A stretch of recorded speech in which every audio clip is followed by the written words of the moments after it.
Hi നമസ്കാരം. നമ്മുടെ podcast അമ്മേ ഇന്നത്തെ അതിഥി മലയാള സിനിമയിൽ സ്വന്തമായി ഐഡന്റിറ്റി ഉള്ള നടൻ ടൊവിനോ തോമസ് അല്ല, അത് സിനിമയല്ലേ.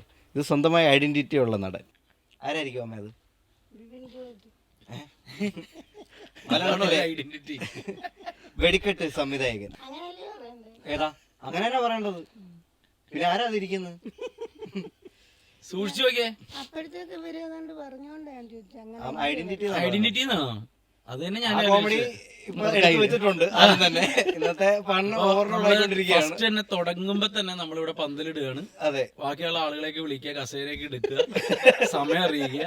ഇനി ഇതേപോലുള്ള കാര്യങ്ങൾ വന്നുകൊണ്ടേ ഐഡന്റിറ്റിനായിട്ട് നമുക്ക് 3:30 കേട്ടോ. അതെ അതെ. പിന്നെ ടൗൺ ഹാളിൽ പ്രദർശനത്തിനും വെക്കുന്നുണ്ട് ആ തമാശ. ഓക്കെ, തുടങ്ങാം. അപ്പൊ ബിബിൻ ചേട്ടാ, എന്തൊക്കെയാണ് പുതിയ വിശേഷങ്ങൾ? എടാ, പുതിയ വിശേഷം എന്താണ്? കൂടല് എനിക്കൊരു ഭയങ്കര പ്രതീക്ഷയുള്ളൊരു സിനിമയാണ്. വലിയ ആകെ ടെൻഷൻ എന്ന് വെച്ചാൽ വലിയ സിനിമകൾ കൂടിയുണ്ട്. സുരേഷ് ഗോപി സാറിൻ്റെ പടമുണ്ട്, ലാലേട്ടൻ, പ്രഭാസ്, അക്ഷയ് കുമാർ, ഇവരൊക്കെ കൂടി വന്നെ എങ്ങനെയാണ് എനിക്ക് ഈ ധൈര്യം കിട്ടിയെന്ന് അറിയാം. ഇവരെ സത്യത്തിലില്ലടാ, ആരും ഇല്ലെന്ന് കരുതി മഴ കാരണം 20 മാറ്റിയത്. അപ്പം ഇത് വന്നു. അക്ഷയ് കുമാർ വന്നു. അക്ഷയ് കുമാർ പക്ഷെ ഇത് ദൈവത്തിന് ഞാൻ കയ്യിൽ വിട്ടുകൊടുക്കാനുള്ള പണി എടുത്തിട്ടുണ്ട്. നല്ലൊരു ടീമാടാ, നല്ല ടീമാ. നീ പ്രൊമോഷനൊക്കെ കണ്ടില്ല, എല്ലാത്തിനും കൂടെ നിൽക്കുന്ന പ്രൊമോഷൻ. നല്ല പ്രൊമോഷൻ ഉണ്ട്, കാണാറുണ്ട് ഇതിനെ പറ്റി. നല്ല ഷാനു കക്കൂറും ഷാഫി എപ്പിക്കാട് എന്ന് പറഞ്ഞ 2 ഡയറക്ടേഴ്സാണ്. പിന്നെ ഷെജീർ പപ്പ ക്യാമറ. കുഴപ്പമില്ലാത്ത സ്റ്റാർ കാസ്റ്റ് ഉണ്ട്. അക്ഷയ് കുമാറിനൊക്കെയാണ് ചേട്ടൻ ക്ലാഷ് വെച്ചേക്കുന്നത്. പാൻ ഇന്ത്യൻ ആണ് ചേട്ടൻ ഇപ്പോ. ആണല്ലേ? അതെ, നീ പറഞ്ഞു തന്നെ, ഞാൻ അറിയില്ലായിരുന്നു. എല്ലാരും ഉണ്ട്. പ്രഭാസിന് ക്ലാഷ് വെച്ചു തെലുങ്കില്, എല്ലാ ഭാഷയിലും. അതെ അതെ, എല്ലാ ക്ലാഷ്, എല്ലാ ക്ലാഷ് അല്ലേ? ഹിന്ദിന്നും തെലുങ്ക് എല്ലാത്തിനും ക്ലാഷ് വെച്ചു. അപ്പൊ എന്തായാലും കൂടുതൽ ആളുകൾ കാണും. അതെ അതെ, അത്രയും സ്റ്റാറുകളുടെ ഒത്തുകൂടലില് ഞാനിവിടെ ഒറ്റക്കൊരു കൂടല്. അത് നമുക്ക് സെറ്റ് ആകാനൊന്നുമില്ല. നമ്മളുണ്ടല്ലോ. അതെ അതെ, പിന്നെ ഞങ്ങളുണ്ടല്ലോ. അങ്ങനെ ഈ കോമഡി ഒക്കെ ഉണ്ടാക്കുമ്പോ അങ്ങനെ പ്രഷർ ഉണ്ടാവാറുണ്ടോ? കോമഡി ഉണ്ടാവും. അല്ല, വർക്ക് ആവാതെ പോയി. ഇല്ലടാ, കോമഡിക്ക് ആകെ എത്ര നമ്മള് സ്പോട്ടിൽ പറയണ തമാശകൾക്ക് ആകെ ഫാഷൻ ഓഫ് സെക്കൻഡേ ഉള്ളൂ. ആ സെക്കൻഡിനുള്ളിൽ നമ്മളത് പറയണം. ആ പറയാൻ കാണിക്കുന്ന ധൈര്യമാണ് സത്യത്തിൽ കോമഡി പറയാനുള്ള ആത്മവിശ്വാസം. അത് പറഞ്ഞിട്ട് ഏക്കോ എന്നുള്ള ചിന്ത നമ്മുടെ മനസ്സിൽ വന്നാൽ അത് ഏക്കത്തില്ല. അങ്ങനെ ഒരു പ്രശ്നമാണ്. നമ്മളെ പ്രഷറിൽ അത് വർക്ക് ആവോ ഇല്ല എന്നുള്ള പ്രഷർ ചോദിച്ചു കഴിഞ്ഞാൽ വർക്ക് ആവത്തില്ല. എനിക്ക് ഭയങ്കര ഉദാഹരണം പറയാനുള്ളത്, ഈ പണ്ട് നമ്മുടെ രമേശ് പിഷാരടിനെ ആ കൂട്ടത്തിൽ അന്ന് സിനിമയിലെ കത്തിക്കുന്ന സമയത്ത് അന്ന് രമേശ് ഏട്ടൻ ഇങ്ങനെ ഓരോ തമാശകൾ പറയുമ്പോൾ അതൊക്കെ ഏക്കാത്ത കൊണ്ടുവന്ന് പറഞ്ഞ് കളിയാക്കുമായിരുന്നു രമേശ് ഏട്ടൻ. പിന്നീട് അദ്ദേഹത്തിന്റെ തമാശക്ക് വേണ്ടി ലോകം തിരിഞ്ഞു. അതെ അതെ അതെ, ഞാൻ പറഞ്ഞ മനസ്സിലായോ? ലോകമേ മാറി. അതെ, ഇപ്പൊ നമ്മുടെ ഫഹദ്ക്കയുടെ ആക്ടിങ് തുടക്കത്തിൽ വേറെ ആയിട്ട് പിന്നെ അദ്ദേഹത്തിന്റെ സ്റ്റൈലിലേക്ക് ലോകം മാറിയല്ലോ. അതെ അതെ അതെ, അതേപോലെ ആയത്. അപ്പൊ ഈ തമാശ എന്റെ അങ്ങനെ ഉണ്ട്. ചെറുപ്പത്തിൽ എന്നെ ചാപ്പാന്നാണ് പറഞ്ഞോണ്ടിരുന്നത്. എന്നെ കാക്കനാട് തെലുമ്പഞ്ഞോട് എന്റെ കൂട്ടുകാരൊക്കെ ഏക്കാത്ത തമാശ പറഞ്ഞ ആള്. പക്ഷെ ഞാൻ ധൈര്യമായിട്ട് പറയുമായിരുന്നു. അത് മൈൻഡ് ചെയ്ത തമാശ പറയാൻ പറ്റില്ല. ഒരിക്കലും ഇല്ല. നീ ധൈര്യമായിട്ടിരുന്നു, അങ്ങനെ ഒരു സംഭവം നിന്നെ പറ്റി പറയില്ല, 7 അയലത്ത് ചിന്തിക്കുമല്ലോ കാര്യം. സന്തോഷമായി. അമ്മയുടെ മോനെ കളിയാക്കണം ഞങ്ങളെ അലക്കാൻ കൊണ്ടുവന്നതാണോ? അല്ലല്ല, നീ തന്നെയാണ് പറഞ്ഞത്. ഞാൻ മര്യാദക്ക് നിന്റെ ചോദ്യങ്ങൾക്ക് ഉത്തരം പറയായിരുന്ന എന്നെ നീ പറഞ്ഞത് ഫണ്ണാണ്ടേട്ടാ ചേട്ടൻ എന്തും പറയാന്ന് പറഞ്ഞിട്ട് പറഞ്ഞു. അമ്മേനൊന്നും പറയില്ല. ഫണ്ണിനൊക്കെ ഒരു പരിധിയില്ലേ? മോൻ പറഞ്ഞു എനിക്ക് ഇവനെ പറയാനൊക്കത്തില്ല. നമ്മളെ ഈ അതായത് അമ്മയുടെ വീട്ടിലെ ടിവി, ഞാൻ ടിവി അങ്ങനെ കാണാം. അമ്മയുടെ റൂമിലെ ടിവി ഇരിക്കും. അപ്പം ഞാൻ ഇങ്ങനെ കിടന്നു, എന്താ ബിബിൻ ജോർജ് വന്നേക്കുന്നു ടിവിയില് എന്ന് ചേട്ടന് അത്രയ്ക്ക് ഭയങ്കര ഇഷ്ടമാണ് അമ്മയ്ക്ക്. എല്ലാ ദിവസവും എന്നോടൊന്ന് പറയും, എന്നോട് ഇരിക്കുമ്പോ കണ്ടില്ലല്ലോ എവിടെ അങ്ങനെയൊക്കെ ചോദിക്കാറുണ്ട്. ഭയങ്കര ഇഷ്ടമാണ്. അല്ല, ഞാൻ ഇതിനു മുമ്പ് ഒരു പരിപാടിയിൽ ഞാൻ പറഞ്ഞു, നമ്മുടെ പരിപാടി തന്നെ ബമ്പർശ്ശേരി തന്നെ ഞാൻ പറഞ്ഞില്ലടാ, അത് എന്തുമാത്രമാണ് അത് നിങ്ങൾക്ക് മനസ്സിലാവുമെന്ന് എനിക്കറിയത്തില്ല. നിങ്ങൾ വിചാരിക്കും പടം ചെയ്യുന്നത് അത് ആളുകൾക്കൊക്കെ അറിയാലോ. അതല്ല, ഈ അംഗീകരിക്കൽ എന്ന് പറയുന്നത്, നമ്മളെ ഇഷ്ടപ്പെട്ട ഒരാളുടെ പേര് പറയലെന്ന് പറയുന്നത് ഞാൻ പെട്ടെന്ന് ഞെട്ടിപ്പോയി. അതായത് ഞങ്ങൾ ഒരു ദിവസം ഇതുപോലെ നമ്മളാരും ഇന്റർവ്യൂവിന് വിളിക്കുന്നത്, എന്നാൽ നമുക്ക് അങ്ങോട്ടും ഇങ്ങോട്ടും ഇന്റർവ്യൂ ചെയ്ത് കളയാന്ന്. അതിന് ഞാൻ അമ്മയോട് ചോദിച്ചു. അപ്പൊ നമ്മൾ ഒന്നും പ്ലാൻ ചെയ്തില്ല, ഞാൻ വെറുതെ ചോദിച്ചു അമ്മയ്ക്ക് ഇപ്പൊ മലയാളത്തിൽ ഇപ്പോൾ ഉള്ള ഏറ്റവും ഇഷ്ടപ്പെട്ട നടൻ അതാണ്. അമ്മ പെട്ടെന്ന് ബിബിൻ ജോർജ്. സൂപ്പറായിട്ട് അമ്മ അങ്ങനെ സിനിമകൾ കാണാറില്ല. ഇപ്പോഴാണ് നമ്മൾ ഈ സിനിമയിൽ അഭിനയിക്കുന്നുണ്ട്, എല്ലാ സിനിമകളിലും കൊണ്ടുപോകുമ്പോ അമ്മയോടെ പോവാറുണ്ട്. അപ്പൊ അമ്മ അങ്ങനെയാണ് പക്ഷെ ചേട്ടന്റെ അമ്മ പേര്. ചിലപ്പോ കണ്ട സിനിമകളിൽ എന്നെ ഇഷ്ടപ്പെട്ട് വെച്ചിട്ടുണ്ട്. അതെ അതെ അതെ അങ്ങനെയാണ്. പക്ഷെ അപ്പൊ എനിക്കും അത് ആദ്യത്തെ അനുഭവമാണ്. അമ്മ അങ്ങനെ പേര് പറഞ്ഞപ്പോ ഞാനും ഞെട്ടിപ്പോയി. കാരണം ഞാൻ ഇവന്റെ ഫാനാ. അതെ, ഞാൻ ഫാനാ. ഞാൻ ഇവനോട് പറയും എനിക്ക് ഇവന്റെ എഴുത്തിന്റെ വഴികൾ ഭയങ്കര ഇഷ്ടം. വഴികളുണ്ടല്ലോ, തമാശയുടെ ഒരു പോക്ക്. അപ്പൊ നമ്മളെ തന്നെ കാണുന്ന ഒരു അവസ്ഥയൊക്കെ ഉണ്ടല്ലോ. അപ്പൊ എനിക്ക് ഞാൻ പണ്ട് എഴുതിയിരുന്ന സമയത്തുള്ള റൂട്ട്, ട്രാക്ക്, അപ്പൊ ഇവൻ അതൊന്നും ഇല്ലാതെ പിടിച്ചു പോകുന്നത് കാണുമ്പോ ഇതെങ്ങനെ പോയത്, ഇതെന്തിന്റെ റൂട്ടൊക്കെ ആസ് എ റൈറ്റർ എന്നുള്ള രീതിയിൽ ഞാൻ ചിന്തിക്കുക. അങ്ങനെയാണ് ഞാൻ ഇവനെ വിളിക്കുന്നത്. ചേട്ടൻ കോവിഡ് സമയത്ത് തന്നെ വിളിച്ചിട്ടുണ്ട്. ഞാൻ ഒരുപാട് ഈ പറഞ്ഞ പോലെ. അപ്പൊ എനിക്ക് അമ്മ അങ്ങനെ പറഞ്ഞപ്പോ എനിക്ക് ഭയങ്കര സന്തോഷമായി. അതെന്ന് വെച്ചാല് എന്നെ അധികം പേര് അങ്ങനെ പറഞ്ഞിട്ടില്ലാത്തത് കൊണ്ടായിരിക്കാം. അത് നിങ്ങൾ വിചാരിക്കും അങ്ങനെ പറഞ്ഞിട്ടില്ല, സത്യത്തിൽ അങ്ങനെ ഇല്ല. പേരെടുത്ത് പറഞ്ഞേക്കുന്നതൊക്കെ വളരെ കുറവാണ്. അതേപോലെ തന്നെ ഞാൻ പറഞ്ഞില്ലടാ, കോഴിക്കോടുള്ള ഒരു ചേട്ടനുണ്ട് 10 രൂപക്ക് ഫോട്ടോ വരച്ചു കൊടുക്കുന്ന ആളാണ്. കോഴിക്കോട് ഇങ്ങനെ ഞാൻ ഒരു ദിവസം എന്റെ കൂട്ടുകാരൻ അയച്ചു തന്നേക്ക. കോഴിക്കോട് കുറേ നടന്മാരുടെ ഫോട്ടോ, അതിലൊരെണ്ണം എന്റെ. അപ്പൊ എനിക്കത് ഭയങ്കര സന്തോഷമായി. ഞാൻ ഇടക്കിടക്ക് തന്നെ പണ്ടൊക്കെ ഗൂഗിളിൽ ഇങ്ങനെ നോക്കുമായിരുന്നു ഈ നടന്മാരുടെ കൂടെ പേരുണ്ടായിരുന്നു. മനസ്സിലായി. അപ്പൊ എന്നെ സംബന്ധിച്ചിടത്തോളം അമ്മ അങ്ങനെ പറഞ്ഞത് ഇപ്പോഴും ആ അമ്മേനോട് ആ സ്നേഹവും ബഹുമാനവും ഒക്കെ എനിക്കുണ്ട്. അമ്മ ഭയങ്കര ടി വി ഓടിയനാണ്, എപ്പോഴും ടി വി കാണുന്ന ആളാണ്. ടി വി അമ്മ കൂടുതലും മൊബൈൽ, ഇപ്പോഴാണ് അമ്മ മൊബൈൽ ഉപയോഗിക്കാൻ തുടങ്ങിയത്. അപ്പൊ ഇപ്പൊ ഈ അങ്ങനെ തോന്നാറുണ്ട് ഈ മൊബൈലിലെ ഓഡിയൻസും ഇപ്പൊ ടി വി ഓഡിയൻസ് കുറഞ്ഞായിട്ട് ചേട്ടന് ഫീൽ ചെയ്തിട്ടുണ്ടോ? ടി വി ഓഡിയൻസ് തീർച്ചയായിട്ടും കുറഞ്ഞിട്ടുണ്ടല്ലോടാ. മൊത്തത്തിൽ ഇപ്പൊ പരസ്യം ഒരു ആഡ് വരെ ഇതിലായില്ലേ. അതെ അതെ. അതിന്റെ ഏറ്റവും വലിയ ഉദാഹരണമാണ് ഇപ്പോഴത്തെ ഇൻഫ്ലുവൻസേഴ്സിനെ വെച്ചിട്ടുള്ള ആഡുകൾ. കാരണം ഏറ്റവും കൂടുതൽ ആളുകൾ മൊബൈലിൽ തന്നെ ഇരിക്കുന്നതുകൊണ്ട് ടെലിവിഷൻ കണ്ടന്റ് ഇപ്പം OTT മൊബൈലിലും വരുന്നുണ്ട്. ഏറ്റവും കൂടുതൽ ആളുകൾ നമ്മുടെ സമയത്തിന് കാണാം.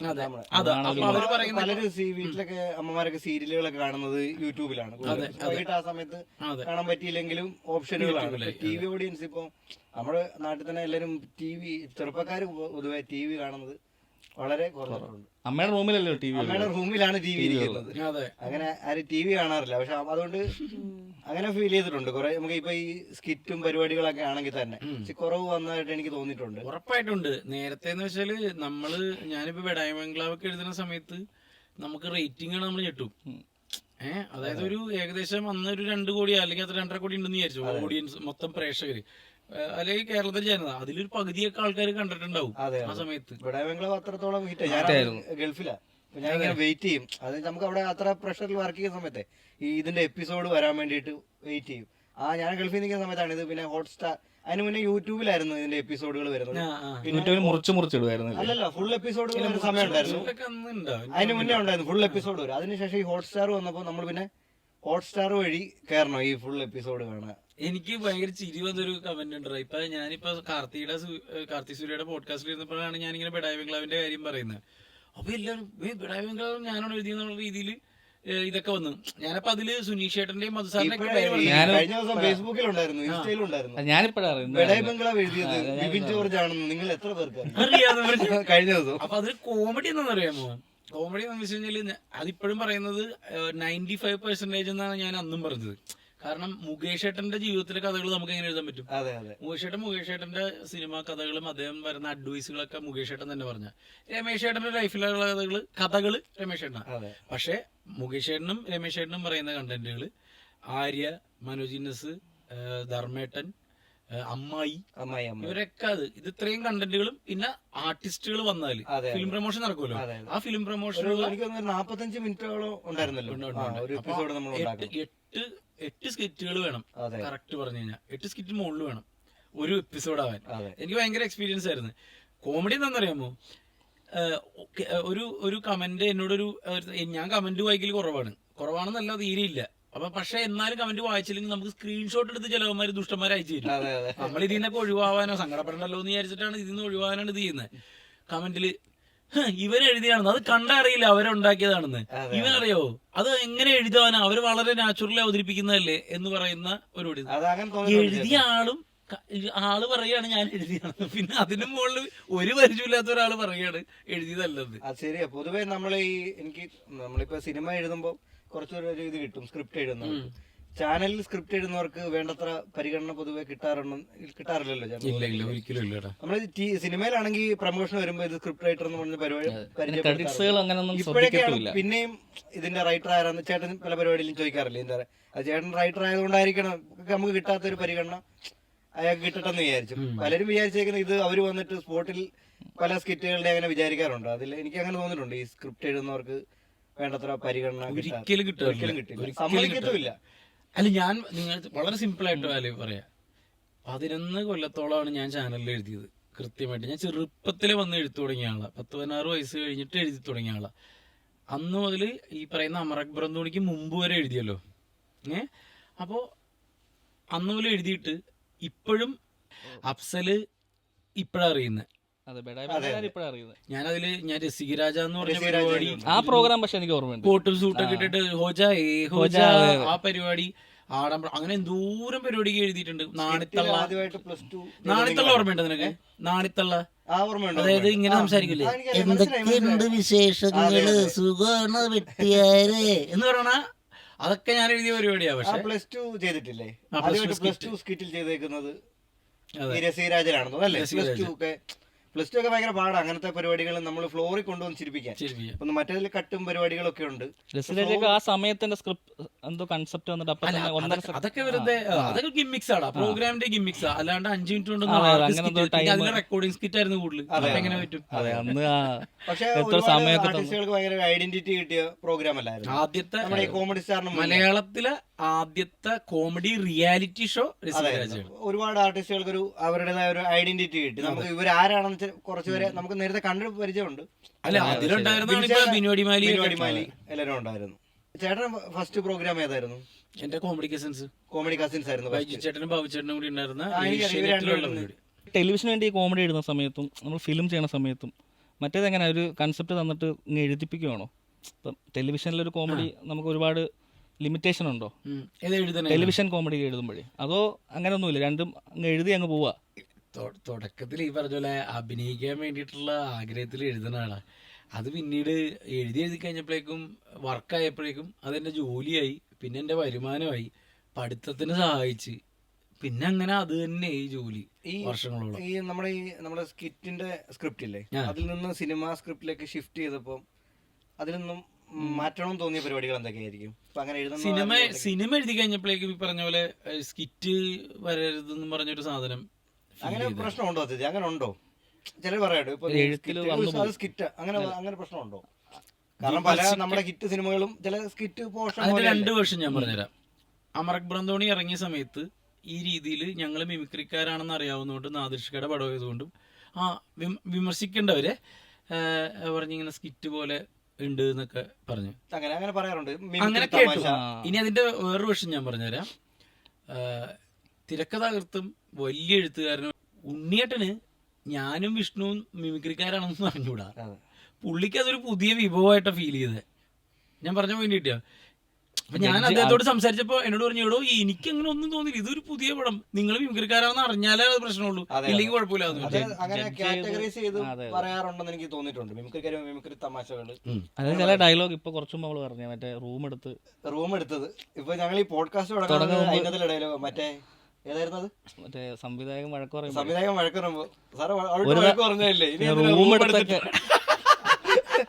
അത് ഈ പോഡ്കാസ്റ്റ് പറഞ്ഞ ഇപ്പൊ എന്തിനാ സാർ റൂം എടുത്ത് വായിരിക്കുന്ന കേൾക്കുന്ന അവിടെ ഞങ്ങള് പറഞ്ഞതല്ലേ കട്ടപ്പന. അതെ, ബോബി സഞ്ജി അവര് കട്ടപ്പനയിലെ ഭയങ്കര അതിനെ പറ്റി പറഞ്ഞില്ലേ ഒരു ഇന്റർവ്യൂല് കണ്ടായിരുന്നു. മറ്റേ നമ്മുടെ പരീക്ഷ എഴുതുമ്പോ മറ്റേ പാട്ടെടുത്തില്ലേ അതാണ് ചോദിക്കുന്നത്. എനിക്ക് കുറെ തമാശകൾ ഭയങ്കര ഇഷ്ടം. മറ്റേ ഊഞ്ഞാല് പോയിട്ട് ഒരു സാധനമൊക്കെ ഇല്ലേ ഭയങ്കര ഈ സ്ലാപ്സ്റ്റിക് തമാശയൊക്കെ കഴിഞ്ഞു എന്നൊക്കെ. ക്ലാസ്സിൽ പഠിക്കാതിരുന്നിട്ട് എല്ലാത്തിലും മാർക്ക് മേടിക്കുന്ന ഒരു കൂട്ടുകാരനുണ്ടാവും. അതൊക്കെ ഭയങ്കര വർക്കായിരുന്നു. ഇപ്പൊ എങ്ങനെയാണ് അങ്ങനെ എന്നെ എടുക്കുന്നതെന്ന് അറിയത്തില്ല. അല്ല, ഇത്രേ ഉള്ളൂ. ഇതൊന്നും നമ്മള് ഇവിടെ മൈൻഡില് നമ്മൾ ശ്രദ്ധിക്കാത്ത കാര്യങ്ങളാണ്. നമ്മൾക്ക് നമ്മുടെ വിമർശനങ്ങൾ, ആത്മവിമർശനങ്ങൾ നമുക്ക് കുറച്ച് കഴിയുമ്പോൾ മനസ്സിലാവും. അതായത് നമുക്ക് നമ്മുടെ തെറ്റുകൾ കൃത്യമായിട്ട് ആര് പറഞ്ഞു തന്നില്ലെങ്കിൽ നമുക്ക് തന്നെ മനസ്സിലാവും. നമ്മുടെ അനുഭവങ്ങളിൽ നിന്ന് നമുക്കത് വേറെ ആരും പറഞ്ഞു തന്നില്ലെങ്കിലും മനസ്സിലാവും. കാരണം എന്താ പറയുമോ, നമുക്ക് പറ്റുന്ന അബദ്ധങ്ങളിൽ നിന്നും നമ്മളുടെ വീഴ്ചകളിൽ നിന്നും നമ്മുടെ പരാജയങ്ങളിൽ നിന്നും നമ്മളിത് പഠിക്കുന്നുണ്ട്. ഈ വിമർശനം എന്ന് പറഞ്ഞു വന്ന ഇതില്ലേ, അത് കുറേയൊക്കെ നമ്മളെ വ്യക്തിഹത്യ എന്നുള്ള രീതിയിലേക്കൊക്കെ പോകുമ്പോൾ അത് വിടുക എന്നുള്ളതാണ്. എന്നോട് ചിലര് നിനക്ക് ഇതല്ലേ, നീ അപ്പ നിനക്ക് ഈ അഭിനയം നിർത്തിയിട്ട് എഴുത്ത് മാത്രം ചെയ്തുകൂടെ, അല്ലെങ്കിൽ വേറെ പരിപാടി, അങ്ങനെയൊക്കെ പറയുന്ന ആൾക്കാരുണ്ട്. അപ്പൊ ഞാൻ അവരോട് പറയും, ചേട്ടൻ ഇത് എവിടെയായിരുന്നു ഇത്ര നാള്? കുഞ്ഞിലെ വരണ്ടേ ഇത്? എന്റെ കുഞ്ഞിലെ വന്ന് പറയണ്ടേ ഇതൊക്കെ ക്ലിയർ ആക്കണമെങ്കിലേ? ഞാനിപ്പോ അതൊക്കെ പ്ലാൻ മാറ്റി ഞാൻ സിനിമയിൽ വന്ന് എഴുതി ഇതൊക്കെ ആയില്ല ചേട്ടൻ, ഇനി എന്ത് ചെയ്യും? ഞാൻ അങ്ങോട്ട് കൊടുത്തു. അല്ല അങ്ങനെ ചിന്തിക്കുന്ന ആൾക്കാർ അവരെന്തിനാ പറയുന്നത് അറിയില്ല, അങ്ങനെയും പറയുന്ന അത് വേണം, ഭൂമി ബാലൻസ്ഡ് ആയിരിക്കണം. അതെ, അതൊക്കെ ഉണ്ടെങ്കിൽ ഒരു രസമുള്ളല്ലേ സത്യം പറഞ്ഞാൽ. പിന്നെ അതൊക്കെയാണ് ഒരു എനർജി, അല്ലെങ്കിൽ നമ്മളെ എല്ലാരും എടാ ഞാൻ പറയട്ടെ, എന്നെ ഇപ്പൊ രജനീകാന്തും വലിയ വലിയ ആളുകളൊക്കെ ഭയങ്കരമായിട്ട് ബൂസ്റ്റ് ചെയ്ത് വിചാരിച്ചു.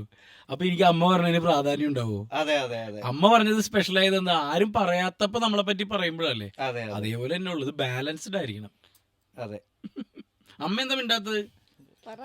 അമ്മ പറയാമേ അമ്മയുടെ സിനിമ അനുഭവങ്ങളൊക്കെ പറ. അതെ, കുറെ സിനിമകൾ അമ്മ എന്ത് തോന്നി ആ സിനിമ അഭിനയം? നല്ല ഇതായിരുന്നു. ജീവിതത്തിൽ ഖാലിദ് റഹ്മാൻ ആയിരുന്നില്ലേ കൂടെ? ഇവനെക്കാളും സ്വസ്ഥത തന്നില്ലേ പുള്ളി? ഭയങ്കര ചിൽ പാവം മനുഷ്യനാ അല്ലേ? പുള്ളി എന്നോട് പറഞ്ഞു ഞാൻ ചെന്ന് പറഞ്ഞോളാൻ പറഞ്ഞു, ഇതാണ് സീൻ, ഞാൻ ചെന്ന് പറയാൻ അമ്മയോട് പറയാൻ ഇതാണ്. അപ്പൊ പുള്ളി ആദ്യം വന്ന് എല്ലാവരും നിർത്തിട്ട് പറഞ്ഞു, എന്നോട് പറഞ്ഞു ഇനി അഭിനയിക്കുമ്പോ ഞാൻ പറഞ്ഞു കുഴപ്പമില്ല. എന്നിട്ട് എന്നെ മോണിറ്ററിനോട് എടുത്തിട്ട് അമ്മ അഭിനയിക്കുന്നതൊക്കെ ഓക്കെ അല്ലേ ഞാൻ. അപ്പൊ അവരിനി അമ്മ, പക്ഷെ അത് കഴിഞ്ഞു, നമുക്കിപ്പോൾ അത്ര പ്രഷറില്ല അഭിനയിക്കും വേറെ സ്പേസിൽ പോകുമ്പോൾ. എന്നിട്ട് ഞാൻ ഇങ്ങനെ നോക്കാൻ പറഞ്ഞു അത് ചെയ്യുന്നു. ഞാൻ പറഞ്ഞു അമ്മ അത് ചെയ്തോളൂ കുഴപ്പമില്ല, പക്ഷെ അമ്മ അഭിനയിക്കുമ്പോൾ എനിക്കാ പ്രഷർ, എനിക്ക് ഭയങ്കര ടെൻഷൻ ആവും അമ്മ അഭിനയിക്കുന്ന കാണുമ്പോഴേ. അമ്മ അത് ശരിയാക്കൂ, ഞാനിങ്ങനെ ഇങ്ങനെ ചൂണ്ടാക്കിയിട്ട് അതിനേക്കും. എനിക്ക് തുടക്ക സമയങ്ങളില് അമ്മ അഭിനയിക്കുമ്പോ ഒരു ചെറിയ ഭാരം ഫീൽ ചെയ്യണ പോലെ തോന്നിയിട്ടുണ്ട്, നീ പറയുന്ന ഫീഡ് ചെയ്യുന്നത്. പിന്നെ അങ്ങോട്ട് ട്രാക്കിലേക്ക് ആയിട്ടുണ്ടല്ലോ എടാ, ചില വാക്കുകളൊക്കെ ഇല്ലടാ പുതിയ കണ്ടംപററി ആയിട്ടുള്ള അല്ലെങ്കിൽ ഭയങ്കര അപ്ഗ്രേഡ് ചെയ്ത വാക്കുകളൊക്കെ അമ്മേനെ കൊണ്ട് നീ പറയിപ്പിച്ചിട്ട് അതൊക്കെ ഞെട്ടല എനിക്ക്. ഇപ്പൊ ചില മീശയൊക്കെ ജലദേവതയൊക്കെ വരത്തില്ലേ, ജലദേവതയൊക്കെ ആയിട്ട് വരുമ്പോ ഇത്രയൊക്കെ ഉള്ളു എന്ന് പറയൂല അമ്മ. അമ്മ ഇപ്പൊ ഇത് വന്ന് മറ്റേ എമ്പുരാനായിട്ട് മറ്റേ ലൂസിഫർ ആയിട്ട് വന്നായിരുന്നു. അതൊക്കെ കണ്ടേ, ഞാനെല്ലാം കാണുമല്ലോ. ഞാൻ മാർക്ക് സോസായിട്ടൊക്കെ വന്നു അമ്മ. പിന്നെ നിന്നെ തകയുന്നതിലില്ലേ അതിന് മാത്രം നമുക്ക് ഒരു ടെൻഷൻ പറയുന്ന. എനിക്കുണ്ടായിരുന്നൊരു വാഴ എന്നൊക്കെ പറഞ്ഞിട്ട് അതൊക്കെ ഉള്ളിന്ന് പറയുന്ന അത് മാത്രം കറക്റ്റ്. പിന്നെ അമ്മയ്ക്ക് ഈ ചേച്ചിനോട് ഒരു പ്രത്യേക സ്നേഹം ഉണ്ടെന്ന് തോന്നുന്നു അല്ലേ? ചേച്ചിയുടെ പെങ്ങളാ നിനക്കുള്ളത്? എനിക്കോ? ചേച്ചിനോട് ഒരു കുറച്ച് സ്നേഹം കൂടുതലില്ല. ഇല്ലില്ല, എനിക്ക് ഫീൽ ചെയ്തൊക്കെ ചേച്ചിനോട് എന്നോടാ സ്നേഹം. ഞാൻ പറയുന്നു ചേച്ചിയോടെ സ്നേഹം, അമ്മ പറയുന്നു രണ്ടുപേരോട് സ്നേഹമില്ല. വലയുവാന്ന്. ചേച്ചി കാനഡയില, അമ്മ അങ്ങോട്ട് ചെല്ലണമെന്നാ പറഞ്ഞേക്കുന്നത്. ആണോ? അവിടെ ഫാൻസ് ഇഷ്ടം പോലെ ഉണ്ടാവല്ലോ. ആണല്ലേ? അമ്മ അവിടെയൊക്കെ ഈ വീഡിയോസ് കാണുന്നവരുള്ളതുണ്ടേ. അപ്പൊ ഇങ്ങനെ ചേച്ചി പിന്നീട് അറിഞ്ഞത് എന്റെ സിസ്റ്റർ ആണെന്നുള്ളത്. ആദ്യം അങ്ങനെ വീഡിയോയിലൊന്നും ഇല്ലല്ലോ, അതിന് മുമ്പ് അവര് തിരിച്ചു പോയായിരുന്നു. അങ്ങനെ ഇടയ്ക്ക് വന്നായിരുന്നു, അഭിനയിപ്പിക്കണമെന്നൊക്കെ പറഞ്ഞു, അഭിനയിപ്പിക്കണമെന്ന് പറഞ്ഞു അവരെ. അതിൽ ഒരു ദിവസം ഷൂട്ട് കണ്ടു കഴിഞ്ഞപ്പോ പിറ്റേ ദിവസം ഫ്ലൈറ്റേ കയറി പോയി. അവര് വിചാരിച്ചില്ല ഇത് ഇത്ര പാടുണ്ടെന്ന്. എന്നോട് പറയാം അമ്മ ഇങ്ങനൊന്നും വഴക്ക് പറയരുത് കേട്ടോ, എന്തുവാടാ നീ പറയുന്നേന്നൊക്കെ ചോദിച്ചിട്ടാ പോയെ. നമ്മൾ ഈ ഇത്രയും കട്ടിയുള്ള വാക്കൊക്കെ വെട്ടിക്കീറിക്കൊണ്ടുവരാം ഡയലോഗ്. എടാ ദുഷ്ടാ, ഇതിൽ വേറൊരു കാര്യം വെച്ചേ, നമ്മള് ഈ ഇത്രയും ആഗ്രഹവും കഴിവുണ്ടെന്ന് നമ്മൾ വിചാരിക്കുന്നത്. ഞാൻ ധൈര്യം തന്നെ കേട്ടോ, ഫസ്റ്റ് കോമഡി കസിൻസിലാണ് ആദ്യം സിനിമയില് കുറച്ച് ജൂനിയർ ആർട്ടിസ്റ്റ് പോലെ കുറെ എപ്പിസോഡ് ഞാൻ ചെയ്തിട്ടുണ്ട്. പക്ഷെ കോമഡി കസിൻസിലാണ് ഞാനൊരു ഡയലോഗ് പറയുന്ന സീനുള്ളത്. ഈ ഡയലോഗ് ആകെ ഇത്ര ഉള്ളു സീൻ. അച്ചോ അച്ചോ ആൻ്റപ്പൻ ചേട്ടന്റെ കോഴി വസന്തം വന്ന് മരിച്ച അച്ചോ, ഇത്ര ഉള്ളു ഡയലോഗ്. 3 മണിക്കാണ് സ്റ്റാർട്ട് ചെയ്യുന്നത്. ആദ്യമായിട്ട് ജീവിതത്തിൽ ഡയലോഗ് പറയാ. പാക്കപ്പ് ആയിട്ട് ഞാൻ ഡയലോഗ് പറഞ്ഞില്ല, പറയാൻ പറ്റില്ല. അപ്പൊ അന്ന് ഞാൻ വിചാരിച്ചതെന്ന് അറിയാമോ, പരിപാടി അവസാനിപ്പിച്ചോളാം, പണിക്ക് പൊക്കോളാം. കാരണം നമുക്കിത് കോൺഫിഡൻസ് ഇല്ലെങ്കിലോ ടെൻഷൻ വന്നാലോ തീരാവുന്ന കാര്യമുള്ളൂ. അത് എല്ലാവർക്കും കേട്ടോ. ഞാൻ പറയുന്നത് നമ്മൾ മാത്രമല്ല, വലിയ നടന്മാരെയൊക്കെ നമ്മൾ വേറെ രീതിയിൽ ഒബ്സർവ് ചെയ്യുമ്പോൾ അവർ ടെൻഷൻ അടിക്കുന്ന ഞാൻ കണ്ടിട്ടുണ്ട്. അമ്മ എങ്ങനെയാ ഇതിനെ കാണുന്നത്? അമ്മക്ക് ശരിക്കും ഞാൻ പറയുന്നത്, തുടക്കത്തിൽ ഇവൻ പറയുന്ന നിർബന്ധ പ്രകാരം കുറെ ചെയ്തു കഴിഞ്ഞ് കുറെ പേര് അമ്മേനെ ഇഷ്ടപ്പെട്ടു. ഇവനെക്കാളും കൂടുതൽ അമ്മയ്ക്ക് ഇപ്പൊ ഇഷ്ടക്കാരാണ്. അത് നമ്മൾ സത്യം പറഞ്ഞ അങ്ങനെയുണ്ട്. അപ്പൊ ഇതൊക്കെ കഴിഞ്ഞപ്പോ അവൻ പറഞ്ഞ സാധനം ഉണ്ടല്ലോ, ഇനി ഇത്തിരി ഉത്തരവാദിത്തം കുറച്ച് കൂടണം, അല്ലെങ്കിൽ കുറച്ചും കൂടി അങ്ങനെ തോന്നാറുണ്ട് അമ്മയ്ക്ക്? അങ്ങനെ അവൻ പറയുന്നേ, പക്ഷെ എനിക്ക് പറയണമെന്നുണ്ട്. ആദ്യത്തേന് തന്നെ അങ്ങ് വഴക്കാ.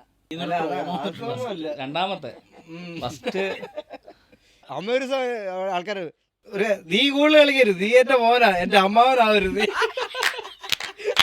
അപ്പൊ ഞാനങ്ങ് ആദ്യമായിട്ട് ഞാൻ സ്റ്റക്കായി പോയത്. അല്ലെങ്കിൽ എന്തായാലും പറയും, അപ്പൊ ഞാൻ സ്റ്റക്കായി പോയി, നീ എന്റെ അമ്മാവനാവരുത്. നീ വേറൊരു എപ്പിസോഡ് ചെയ്തിട്ടില്ലടാ അതിന്റെ തന്നെ. അതായത് പണ്ട് സ്കൂളിൽ കളിച്ചോണ്ടിരുന്നപ്പോ അമ്മേനെ അതെ അതെ നിന്നെ ഉപദ്രവിച്ച് ക്ലാസ്സിൽ പോടാന്ന് പറഞ്ഞ് അതിന്റെ തന്നെ ഓപ്പോസിറ്റ് ചെയ്തില്ലേ? ഓപ്പോസിറ്റ്. അങ്ങനെ സത്യം പറഞ്ഞാൽ അമ്മ ഇപ്പൊ ലൈഫ് എൻജോയ് ചെയ്തോണ്ടിരിക്കുകയാണ് അല്ലേ അമ്മേ? കഷ്ടപ്പാടൊക്കെ ആയിരുന്നു ചെറുപ്പത്തിലൊക്കെ, ഇപ്പൊ അമ്മ ശരിക്കും ലൈഫ് എൻജോയ് ചെയ്തോണ്ടിരിക്കുന്നു. അതിലുപരിയായിട്ട് അമ്മ, ഞാൻ പറയുന്ന ഒരു കാര്യമുണ്ട്. ഇപ്പൊ എനിക്കിപ്പോ എന്റെ അമ്മയാണെങ്കിലും ഒക്കെ അവരൊക്കെ എല്ലാവരും ഒരുപാട് കഷ്ടപ്പെട്ട ആൾക്കാരാ. അവര് ഇപ്പൊ ഇന്ന് ഞാൻ ഇന്നാളെ അപ്പന്റെ കാര്യം പറഞ്ഞ പോലെ അപ്പൻ ഇല്ലാത്തതിന്റെ വിഷമം നമുക്കുണ്ട്. കാരണം അവർക്കും കൂടി ഈ സൗകര്യങ്ങളൊക്കെ കാറിൽ കയറുക, എല്ലാവരിലും തിരിച്ചറിയുമ്പോൾ കിട്ടുന്നൊരു സന്തോഷം. ഇപ്പൊ എന്റെ അമ്മച്ചിയൊക്കെ എവിടെ പോയാലും ബിബിന്റെ അമ്മയാണെന്ന് പറയുമ്പോൾ കിട്ടുന്ന സന്തോഷം ഉണ്ടല്ലോ, അത് അമ്മ അനുഭവിക്കേണ്ട സന്തോഷം. അതാണ് ആകെ നമുക്ക് ചെയ്യാൻ പറ്റുന്ന ജീവിതത്തിലുള്ള കാര്യം. എവിടെ പോയാലും അമ്മയുടെ ഫാൻസിനെ കാണാറുണ്ട്. ഇപ്പൊ ഇങ്ങോട്ട് വരുമ്പോ കഴിക്കാൻ കയറുമ്പോഴും ഒക്കെ നമ്മൾ കാണാറുണ്ട്. അമ്മ അടിച്ചു പൊളിക്കുകയാണ് അല്ലേ അമ്മേ? അല്ല, ഇത് ഇങ്ങനെ വെട്ടിയാരുടെ കാര്യം ഇങ്ങനെ പറയുമ്പോ അമ്മയ്ക്ക് എന്താ സന്തോഷം? സന്തോഷമാ. ഞാൻ ആദ്യമൊക്കെ വഴക്കൊക്കെ പറയുമായിരുന്നു, അല്ല പണിക്കുമ്പോടാ ഇനി പറയുന്ന. ഞാൻ ഈ കഴിഞ്ഞ ദിവസം നമ്മുടെ 250ഓളം ഇൻഫ്ലുവൻസേഴ്സ് ഉള്ള ഒരു പരിപാടിക്ക് പോയി. കൂടുതലിന്റെ പ്രൊമോഷൻ തന്നെ പോയത്, കാരണം അത്രയും ഇൻഫ്ലുവൻസേഴ്സ് ഉള്ളതല്ലേ നമ്മൾ പോയാൽ. അപ്പം ഞാൻ അവിടെ പറഞ്ഞൊരു കാര്യം, ഇൻഫ്ലുവൻസേഴ്സ് എന്നുള്ള വാക്ക് പലരെയും അവരുടെയൊക്കെ പണ്ട് ഇൻഫ്ലുവൻസേഴ്സ് എന്ന് പറഞ്ഞിരുന്നാൽ ഗാന്ധിജി, അതെ അതെ, അല്ല ഞാൻ പറഞ്ഞല്ലോ മദർ തെരേസ, അത്രയും ഇമ്പോർട്ടൻ്റ് ഉണ്ട് ആ വാക്കിന്. അതാണ് അവിടെ ഞാൻ ആകെ പ്രസംഗിച്ചത്. അതിൻ്റെ ഒരു ഉത്തരവാദിത്വം ഇല്ലേ, അത് ചില്ലറ കാര്യമല്ല. പിന്നെ നമ്മുടെ ഒരു കണ്ടന്റ്, ഞാനൊക്കെ നേരത്തെ നമ്മളൊരു സ്റ്റേജിൽ അല്ലെങ്കിൽ നമ്മുടെ സ്റ്റേജ് കലാകാരന്മാർ ഒരു 10,000 ഓഡിയൻസിൻ്റെ മുമ്പിൽ അവതരിപ്പിച്ചിരുന്ന ഒരു കല, അതിപ്പോൾ ഒരു നിമിഷം കൊണ്ട് ലോകം മുഴുവൻ എത്തിക്കാനും അതിന് പണിയെടുക്കാനും നമ്മളിപ്പോൾ നമ്മുടെ കുറേ സഹോദരങ്ങളുണ്ടല്ലോ, അപ്പോൾ കുറേ പേർക്ക് വരുമാനം ഇല്ലാതെ ഇപ്പം എന്നോട് കഴിഞ്ഞ ദിവസമൊക്കെ ചോദിച്ചു ഒരു ടീം. അപ്പം ഞാൻ അവരോട് പറഞ്ഞു, ഇപ്പോൾ കാലം മാറിപ്പോയി, അല്ല സ്റ്റേജ് ഇല്ല എന്നൊക്കെ പറയുമ്പോൾ ആകെ പറയുന്നൊരു കാര്യം അതാ, എത്രയോ ഇവരുടെയൊക്കെ പോലും ഇല്ലാത്ത ആർട്ടിസ്റ്റുകൾ വന്നിട്ട് ഈ യൂട്യൂബും ഇതൊക്കെ തുടങ്ങി അവരവരുടെ വരുമാനങ്ങൾ ഉണ്ടാക്കുന്ന അതിനുള്ള കാലമാണത്.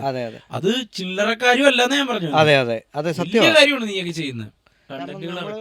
ഇത് ഭയങ്കര സ്ട്രഗിളാണ്. നമ്മളൊരു അതേ ഒരു ക്വാളിറ്റിയിൽ ഇങ്ങനെ കൊടുത്തുകൊണ്ട് ആളുകളെ ചിരിപ്പിക്കുക. അല്ലെങ്കിൽ വേറൊരു വേർഷനാണ് ഇവര്, നീ പറഞ്ഞില്ലേ ഇൻഫ്ലുവൻസേഴ്സിനെയും ഈ പറയുന്നവരെയൊക്കെ ഒരുപാട് ഇതാക്കുന്ന ഒരു കാലഘട്ടവും കൂടിയാണെന്ന് പറഞ്ഞില്ലേ. അതെന്താ സംഭവം എന്ന് വെച്ച് കഴിഞ്ഞാല്, നമ്മള് മുകളില് ഇപ്പൊ ഒരു വലിയൊരു ആളിരിക്കണ്ടെന്ന് വിചാരിക്കുക, നമ്മൾ കുറെ പേര് താഴത്ത് നിന്ന് വിളിക്കുകയാണ് ഇങ്ങനെ, ഹലോ ഇപ്പൊ അദ്ദേഹത്തിന്റെ പേര് ഒരു ബാബു സാർ, ബാബു സാർ ഞങ്ങൾ രക്ഷിക്കണം, ബാബു സാർ എന്ന് പറഞ്ഞ് വിളിച്ചോണ്ടിരിക്കുകയാണ് കുറെ പേര് താഴത്തുനിന്ന്.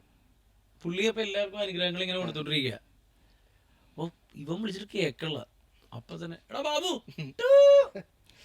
ഒരു അപ്പൊ തന്നെ ഇയാൾ ആരാ വിളിച്ചത്, അങ്ങനൊരു മാറ്റം. ആ മാറ്റം ആണ് ഈ പറയുന്ന വൈറലാവാൻ വേണ്ടി അറ്റൻഷൻ, അതാണ് ഇതിന്റെ ഫീഡ്ബാക്കുകൾ അപ്പൊ കിട്ടും. അതൊരു ഇതാണ് ചലഞ്ചാണ്. ഞാൻ പറഞ്ഞില്ല, ഇപ്പൊ ഇൻസ്റ്റാഗ്രാം ആണെങ്കിലും വേറെ ഓഡിയൻസാ. നമ്മളൊരു വീഡിയോ ഇട്ടു, നമ്മുടെ വീഡിയോ ഇട്ടു, ഇൻസ്റ്റാഗ്രാം ഭയങ്കര അഭിപ്രായം, നേരെ അപ്പൊ തന്നെ മനസ്സിലാവും അതേ പോസ്റ്റ്. അതിന്റെ ഗുണം ഇതാ, അതായത് ഒറ്റ 2 മണിക്കൂർ കൊണ്ട് ഇത് 1 മില്യൺ 10 ലക്ഷം പേരെ കാണും. അതാണ് ഇതിന്റെ ഒരു പെട്ടെന്നുള്ള ഗുണം. ഇൻസ്റ്റാഗ്രാമിൽ ഇടുന്നു, അതല്ല ഓഡിയൻസിന്റെ ഒരു പോസ്റ്റ് തന്നെ ഇൻസ്റ്റയിലും ഫേസ്ബുക്കിലും ഇട്ടാൽ അതിന്റെ അതെനിക്ക് തോന്നുന്നു. ഇപ്പൊ ഫേസ്ബുക്കിൽ എനിക്ക് തോന്നിയത് യൂത്ത് കുറച്ച് ഇൻസ്റ്റാഗ്രാമിലേക്ക് വന്നു. ഒരു 35 വയസ്സ്. ഇപ്പൊ ത്രെഡ്സ് ഒക്കെ അതെങ്ങനെയുണ്ട് പോകുന്നത്? ത്രെഡ്സ് ഒക്കെ ഇപ്പൊ ഇച്ചിരി ശോകം. എനിക്ക് തോന്നുന്നു ഇനി പിന്നീട് അവര് അതിലേക്ക് ഇൻസ്റ്റാഗ്രാം പണ്ട് ത്രെഡ്സ് പോലായിരുന്നല്ലോ, ചത്ത് കിടക്കുമായിരുന്നു. അവരതിലേക്ക് ഒരു അപ്ഡേഷൻ ഈ ഇൻസ്റ്റാഗ്രാമിലേക്ക് വന്നു. കാരണം വീഡിയോയും കാണാം, ഫോട്ടോയും കാണാം, എല്ലാ പരിപാടിയും ഒറ്റ. ഇപ്പൊ ന്യൂസ് കട്ടിങ് വേണമെങ്കിലും ഇൻസ്റ്റയിൽ കാണാം, എന്താണ് ന്യൂസ് ഇപ്പൊ നടന്നുകൊണ്ടിരിക്കുന്നത്. ഇപ്പൊ അല്ലാതെ എന്തും പെട്ടെന്ന് കാണാം. പിന്നെ ആൾക്കാർ ഇതൊന്നും ഉപയോഗിക്കുന്നില്ല. അതെ, ഇതൊന്നും അല്ല. പിന്നെ നമ്മൾ ഇതേ വീഡിയോ യൂട്യൂബിൽ ഇടുമ്പോ, അതെ യൂട്യൂബിൽ ഇടുമ്പോ ഇതൊന്നും അല്ലായിരിക്കും. ആ ഉണ്ട് എന്താന്നാ അല്ല കോടിയാ ശരിയാ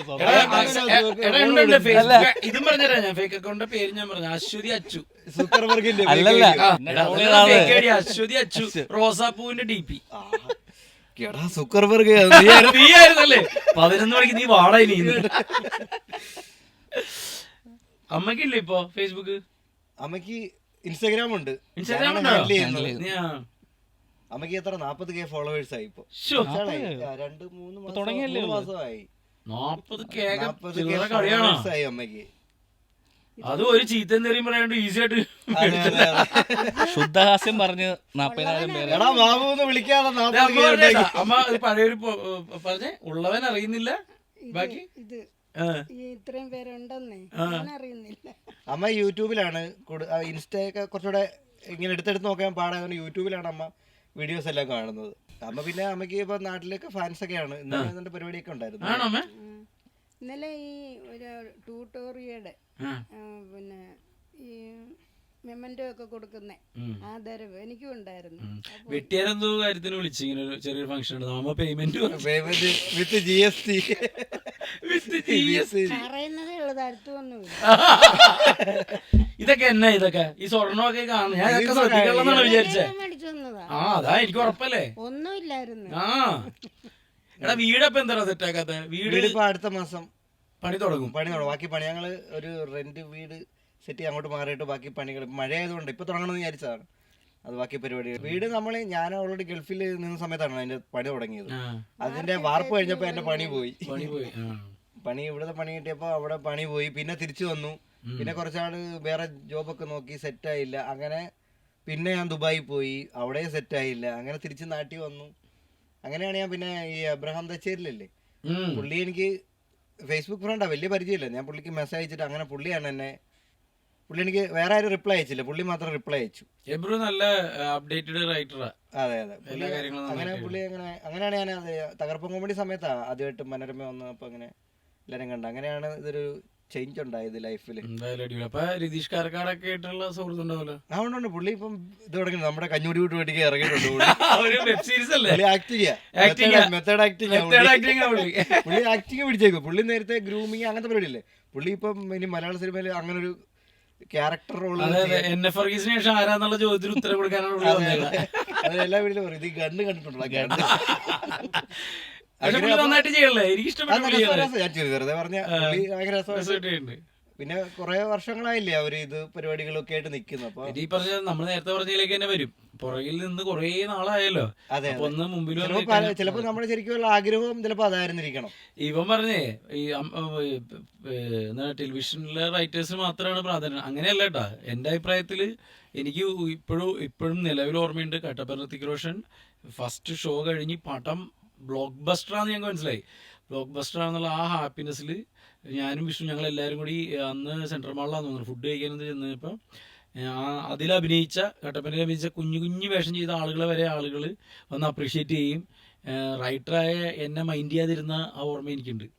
അറിയില്ലായിരുന്നു. അപ്പൊ എനിക്ക് അങ്ങനെ വിഷമം, പിന്നെ ഭയങ്കര വിഷമമായിരുന്നടാ. അതെന്താണ് നീ ഉണ്ടാവുമെന്ന് ചോദിക്കണം. അതിന്റെ ഭാഗമല്ലെന്ന് അറിയുന്ന ഒരു ഫീലാണ് നമുക്ക്. പിന്നെ എല്ലാ തിയേറ്ററുകളിലും പോകുമായിരുന്നു. തിയേറ്ററുകളിൽ പോകുമ്പോഴും ഈ ചവിട്ടിക്കൂട്ടും പരിപാടി തന്നെ. ചവിട്ടിക്കൂട്ടും ഇവരല്ല, ആർട്ടിസ്റ്റുകൾക്കൊന്നും ചെയ്യാനില്ല. വിഷ്ണു പാവം എന്നെ എല്ലായിടത്തും കൊണ്ടുപോകും. പക്ഷെ ആളുകൾക്ക് അതറിയില്ലല്ലോ, അവരുടെയും കുറ്റമല്ല. അവർക്ക് എപ്പോഴും അവരോട് സംവേദിക്കുന്ന അല്ലെങ്കിൽ കമ്മ്യൂണിക്കേറ്റ് ചെയ്യുന്ന ഫേസ് വാല്യൂ ഉള്ളവരെ കാര്യമാണ്. നമ്മൾ എത്ര സ്ക്രിപ്റ്റ് എനിക്ക് ഈ സ്ക്രിപ്റ്റിന്റെ പേയ്മെന്റിലും അങ്ങനത്തെ പ്രശ്നമുണ്ടെന്ന് തോന്നുന്നു. അതെ, അതായത് സ്ക്രിപ്റ്റ് എഴുതാൻ എടുക്കുന്ന സമയം 3 വർഷം 4 വർഷമൊക്കെ എടുത്ത് ചിലരൊരു സ്ക്രിപ്റ്റ് കംപ്ലീറ്റ് അതിന് അവരാ വണ്ടിക്കൂലിയുടെ പൈസ പോലും ചിലപ്പോൾ എനിക്ക് ടോട്ടലി ആ സ്ക്രിപ്റ്റിന് കിട്ടണമെന്നില്ല. സത്യമാണ്, തോന്നിയിട്ടില്ല. ചിലത് ഈ സിനിമയുടെ ഒരു മാജിക് സിനിമ തരും. സിനിമയുടെ ആത്മാർത്ഥമായിട്ട് ചില കാര്യങ്ങൾ നമ്മൾ സമീപിക്കുമ്പോൾ അവിടെ വെച്ചൊരു ഐറ്റം തരും നമുക്ക്. അതായത് എനിക്ക് തോന്നുന്നു ഈ ആദാമിന്റെ മകൻ അബു എന്ന് പറഞ്ഞ സിനിമയുടെ ക്ലൈമാക്സ് ഇല്ലേ, നിങ്ങൾക്ക് ഓർമ്മയുണ്ടായിരുന്നു? പടം കണ്ടിട്ടുണ്ടോ? നാഷണൽ കിട്ടിയ പടമാണ്. അതില് സലീംക്കയുടെ ഒരു പരിപാടി എന്ന് വെച്ചാൽ പടത്തില് എന്റെ ഓർമ്മയിൽ അങ്ങനെ പടം തീരുന്നത് നോർമലി അതങ്ങനെ അവസാനിക്കുകയായിരുന്നു. പക്ഷെ ലാസ്റ്റ് കൊണ്ടുപോയിട്ട് ഒരു ചെടി നടാനുള്ള ഒരു സാധനം ഉണ്ടല്ലോ, അതാണ് ആ സിനിമേനെ വേറൊരു ക്ലാസ്സിലേക്ക് ഉയർത്തിയെന്ന് പറയും. അത് ആ നിമിഷം എന്തോ സെറ്റായി വന്നാണെന്നാണ് എൻ്റെ ഒരു ഓർമ്മ. ഇത് ശരിയാണെന്ന് എനിക്ക് അറിയത്തില്ല, പക്ഷെ ഓർമ്മ നിങ്ങൾ ഇപ്പൊ എഴുതും ഡയറക്ഷൻ പരിപാടിയൊക്കെ ഉണ്ടല്ലോ, അപ്പൊ എങ്ങനെയാ ഈ ഫുൾ പ്രോപ്പർ സ്ക്രിപ്റ്റിലാണോ? പ്രോപ്പർ സ്ക്രിപ്റ്റിലാണ്ടുള്ള ധൈര്യമൊന്നുമില്ല. ഇല്ല ഇല്ല, ഇതുവരെ പ്രോപ്പർ സ്ക്രിപ്റ്റിലാണ്ട് ഒരു സാധനം ഇറക്കിയിട്ടില്ല. അതല്ലേ എപ്പോഴും സേഫും. സേഫ് അതാണ്. മറ്റേതിന് ഭയങ്കര നാച്ചുറാലിറ്റിയും റിസ്ക്കും ഉണ്ട്. പക്ഷെ ഇതിനൊരു എന്തായാലും ഒരു സ്കെൽറ്റൻ ഉണ്ടല്ലോടാ, അതെ അതെ അതിനെ വെച്ചിട്ടല്ലേ കുറ്റം പറയുള്ളൂ. ആ കുറ്റം പറയാനുള്ള ഒരു സാധനം ഉണ്ട്. അതെ അതെ, അല്ലാതെ അത് മറ്റേത് കുറച്ച് റിസ്ക് അല്ലേ. ചിലര് ഇപ്പം ഞാൻ പടം പറയുന്നില്ല, 1-2 പടത്തിൽ വർക്ക് ചെയ്യുമ്പോൾ അവിടെ ഇത് മാത്രമേ ഉള്ളൂ, എന്താണ് സംഭവം എന്ന് മാത്രമേ ഉള്ളൂ. അങ്ങനെ ചെയ്യുന്നവരുണ്ട്. രാജീവ് രവി സാറൊക്കെ ഇല്ലേ, അവരൊക്കെ സ്ക്രിപ്റ്റേ ഇല്ലാതെ വർക്ക് ചെയ്യുന്നത്. കണ്ടന്റ് പറയുന്നു, മനസ്സിലുണ്ടായിരിക്കും പരിപാടികൾ ഫുള്ള് ഉണ്ടാവും. അതില്ലാണ്ട് റിസ്ക് ഇപ്പൊ ഒരു ഫസ്റ്റ് സ്ക്രിപ്റ്റ് എഴുതും, പ്രോപ്പർ സ്ക്രിപ്റ്റ് എഴുതി കൊണ്ട് പോകുന്നതായിരിക്കും അതില്ലേ സേഫ്. സേഫ്. അത് ഫസ്റ്റ് സ്ക്രിപ്റ്റിൽ അങ്ങനെ തന്നെയാ. നീ എന്തായാലും നിന്നോട് ഞാൻ പണ്ട് എഴുതാൻ പറഞ്ഞിട്ടുണ്ട്, നീ എഴുതി നടക്കണുണ്ടാവും. ആ പരിപാടികളൊക്കെ ഇങ്ങനെ ചെയ്യുന്നുണ്ടാവും. ഇതിനിടയ്ക്ക് വാഴ നനയുന്നതിന്റെ കൂടെ പോഡ്കാസ്റ്റ് നനയുന്നതിന്റെ കൂടെ ചീരയും കൂടെ നനയട്ടെ. അല്ല, അത് സത്യമായിട്ടും നിനക്ക് പറ്റുന്ന ഒരു പരിപാടി തന്നെ. നമ്മൾ ഫുൾ സ്ക്രിപ്റ്റ് എഴുതി വെച്ചേക്കുക, സെറ്റാ. ഇതേ ഇപ്പോഴത്തെ ഈ പോഡ്കാസ്റ്റ് വെച്ചിട്ട് അമ്മ ഇവനെ കൊണ്ട് സത്യം ചെയ്യിപ്പിച്ച കൈയാണ്.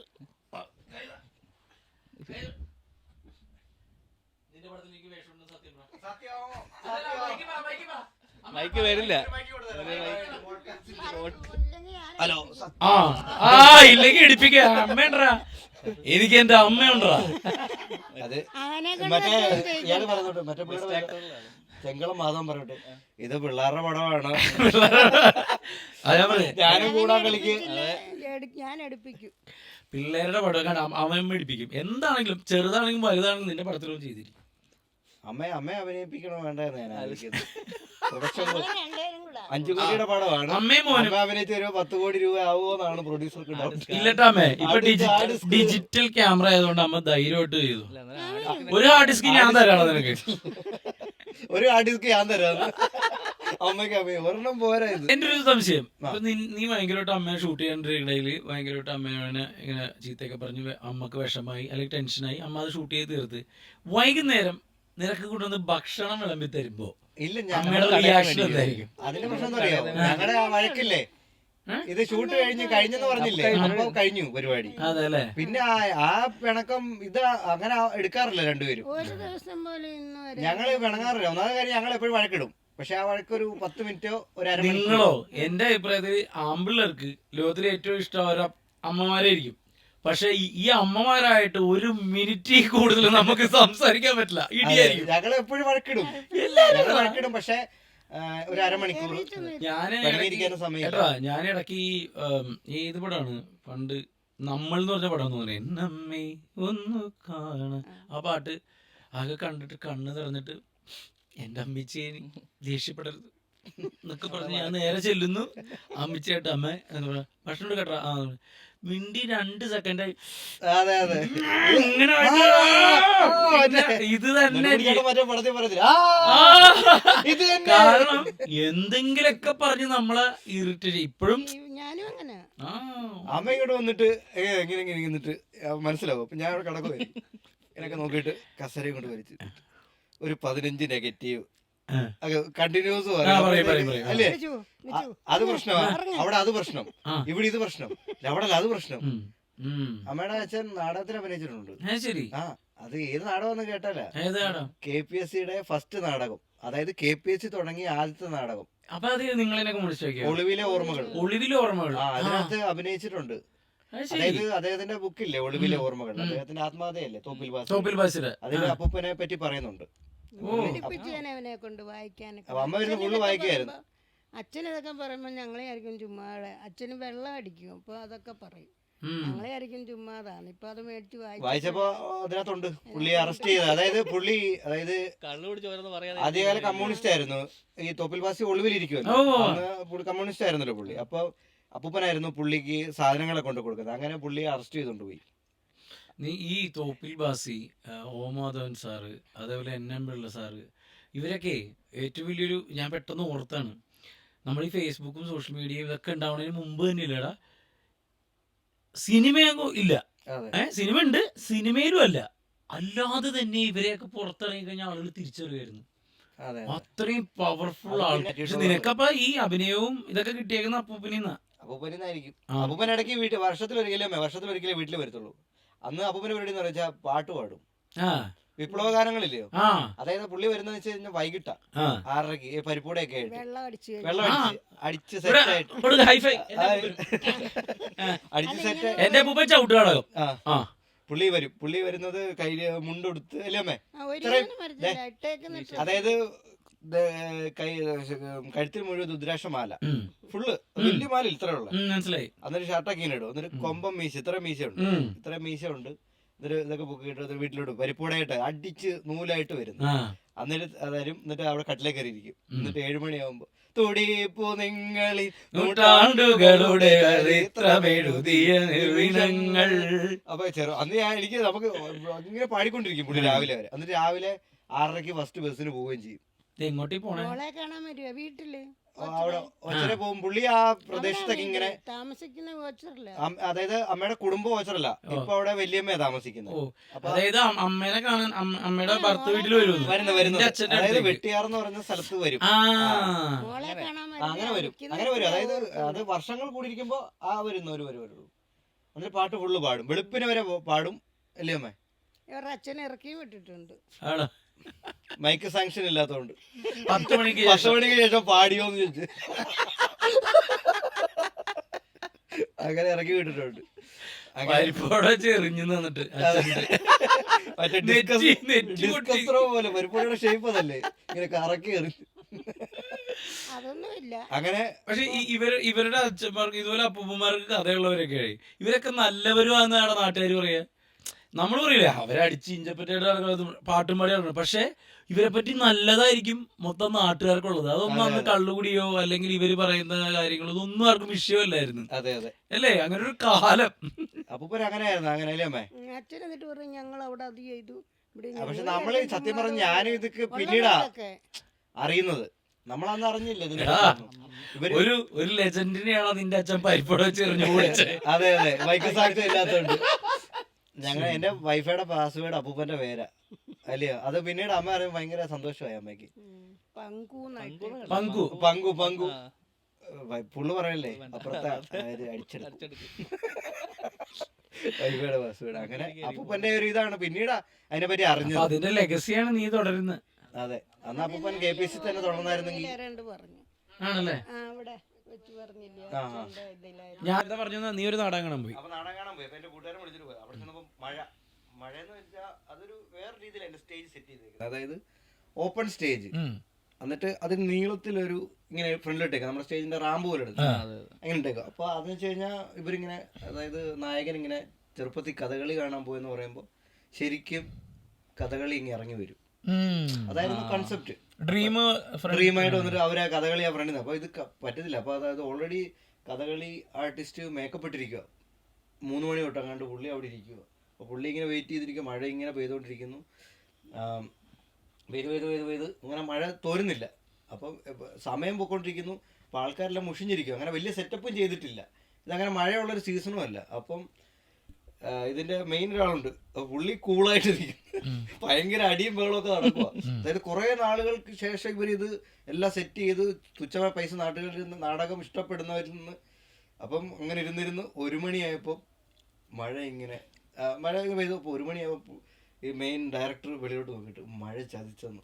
അതെന്തോ മഴ തോന്നു, ഇനി നാടകം കളിക്കേണ്ടി വരുമല്ലോ.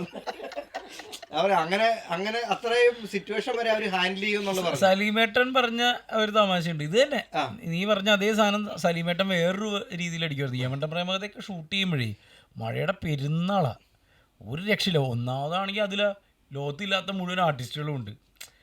അപ്പോൾ സലീമേട്ടൻ ഒരു ദിവസം മഴ ഇങ്ങനെ തീരുക, അപ്പോൾ തെളിഞ്ഞ ആകാശം വന്ന്.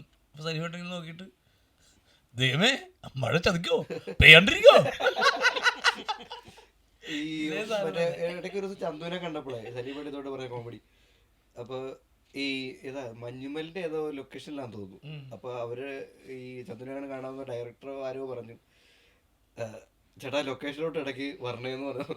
ഞാൻ പൈസ മേടിച്ച ലൊക്കേഷനിൽ പോകാറില്ല, പിന്നെ നിന്റെ ഇന്റർവ്യൂല് പൈസ മേടിച്ച ലൊക്കേഷനിൽ പോകാറില്ല. അതെ അതെ, പ്യുവർ ലെജൻഡ്. അതാണ് ചേട്ടൻ ബോംബെടുത്തെറിയുന്നത്. കട്ടപ്പനയില് അത് പുള്ളിയുടെ ഒരു കുറച്ചാളിന് ശേഷമുള്ള തിരിച്ചുവരവും കൂടി അല്ലേ? ആ എൻട്രി ഒക്കെ ഭയങ്കര പൊളിയായിരുന്നു. അതുകൊണ്ടാണ് അതിലിങ്ങനെ എഴുതിയത്. ആരംഭത്തിലെ അപമാനം, എനിക്ക് ഒരു റീ എൻട്രിക്ക് ശ്രമിക്കുമ്പോൾ ആരംഭത്തിലെ അപമാനം. കാരണം വെച്ചാ കഴിഞ്ഞ ദിവസം എന്നെ മറ്റേ പുള്ളി തേച്ചില്ലേ നമ്മുടെ അൽത്താഫക്ക, അതിനകത്ത് കമന്റ് മൊത്തം ഇതായിരുന്നു, ഒരു തിരിച്ചുവരവിന് ശ്രമിക്കുമ്പോൾ ആരംഭത്തിലെ അപമാനം. പിന്നെ വേറൊരു ഡയലോഗ് ഉണ്ട് ഈ അപമാനത്തിന്റെ തന്നെ, ഞാൻ എഴുതിയ ഡയലോഗ്, അപമാനിച്ചു കഴിഞ്ഞെങ്കിൽ പൊക്കോട്ടെ. അത് നമ്മുടെ ഇപ്പൊ കൂടുതലല്ലേ? ഇപ്പൊ കൂടുതലാടാ, കൂടുതലാണ്. ഇനി 27-ാം തീയതി റിലീസുള്ള പടം, അത് അതിന്റെ ഒരു പ്രതീക്ഷയിലാണ് ഞാൻ. എടാ അതിന്റെ പരിപാടികളൊക്കെ കണ്ടിട്ടൊക്കെ എന്ത് തോന്നി? ആക്ച്വലി കൂടുതൽ നല്ല പ്രൊമോഷൻ ഉണ്ട്. കൂടുതലിന്റെ പ്രൊമോഷൻ ഞാൻ കാണാറുണ്ട് ഇഷ്ടം പോലെ. ചേട്ടൻ ഷെയർ ചെയ്യാതെ തന്നെ കാണാറുണ്ട്. പേര് നല്ല രജിസ്റ്റർ ആണ് എന്നുള്ള പരിപാടി. എന്റെ പ്രൊമോഷൻ ഒക്കെ എനിക്ക് 8 പാട്ടൊക്കെ ഉണ്ട്. ചേട്ടൻ പാടിയിട്ടുണ്ടോ? ഒരു പാട്ട് പാടിയുണ്ട് അതില്. അത് 1 മില്യൺ കടന്നായിരുന്നു ആ പാട്ട്. അത് ഞാൻ ഷെയർ ചെയ്ത് കണ്ടിട്ടുണ്ടായിരുന്നു. അതങ്ങനെ അതിന്റെ ഒരു പ്രതീക്ഷയിലാണ്. കോമഡി ഒന്നും ഇല്ല കേട്ടോ, കോമഡി ഒന്നും ഇല്ല. ജോണർ എന്താ പടത്തിന്റെ? ഒരു ജോണർ പറയുകയാണെങ്കിൽ എന്താ പറയുന്നതിന്, ഒരു ലാസ്റ്റ് ഒരു സസ്പെൻസ് ഉണ്ട് ആ പടത്തിൽ. ഈ 8 സോങ്ങിലൂടെ പോകുന്ന ഒരു പ്രണയകഥയാണ്. അപ്പം അതിലൊരു പരിപാടി വെച്ചിട്ടുണ്ട്. അതേറ്റ പടം രക്ഷപ്പെട്ട്. പുതിയ സ്ക്രിപ്റ്റ് പരിപാടികൾ ഉണ്ടോ? സ്ക്രിപ്റ്റ് ഉണ്ട്, ആർട്ടിസ്റ്റിന്റെ പുറകെ ഇങ്ങനെ നടക്കുകയാണ്. നീ പറഞ്ഞ പോയിന്റ് ഇല്ലേ, കഥാകൃത്തിന്റെ ക്യാഷിന്റെ കേസ് ഭയങ്കര ഒരു പ്രശ്നമായിട്ട്. കാരണം ഇപ്പൊ നമ്മളൊരു പടം എഴുതി, നമ്മൾ എഴുതാനെടുക്കുന്ന ഒരു വർഷം സമയം. അപ്പോൾ ആ സമയത്ത് നമുക്ക് വരുമാനമില്ല. അത് കഴിഞ്ഞ് നമ്മൾ എഴുതി ഓരോ ആർട്ടിസ്റ്റുകളെ പുറകെ നടക്കുന്നത്, അപ്പോഴും നമുക്ക് വരുമാനമില്ല. അവർ ഓക്കെ അടിക്കുന്നൊരു ചെറിയ നമുക്ക് അഡ്വാൻസ് കിട്ടുന്നു. പടം തീർന്ന് കഴിയുമ്പോഴാണ് നമ്മുടെ കയ്യിൽ എന്തെങ്കിലുമൊക്കെ വരിക. അപ്പോൾ അതുവരെ ഈ എഴുത്തുകാരൻ എങ്ങനെ ജീവിക്കും എന്നുള്ളത് വലിയൊരു ചോദ്യമാണ്. ഞാൻ എപ്പോഴും ആലോചിക്കും, ദൈവം എനിക്ക് ദൈവം എന്ത് നന്മ തന്ന, അഭിനയിക്കാനുള്ളൊരു അവസരങ്ങളും ഇതും കൂടി ഇല്ലായിരുന്നെങ്കിൽ ഞാൻ എന്ത് ചെയ്യാനെന്ന്. ഞാൻ പറഞ്ഞ പോയിന്റ് കിട്ടിയോ? എനിക്ക് അതിലും കൂടുതൽ വരുമാനം ചിലപ്പോൾ ചാനലിൽ നിന്ന് കിട്ടിയായിരുന്നേ, അത്രയൊക്കെ എഴുതിയിരുന്നെങ്കിൽ.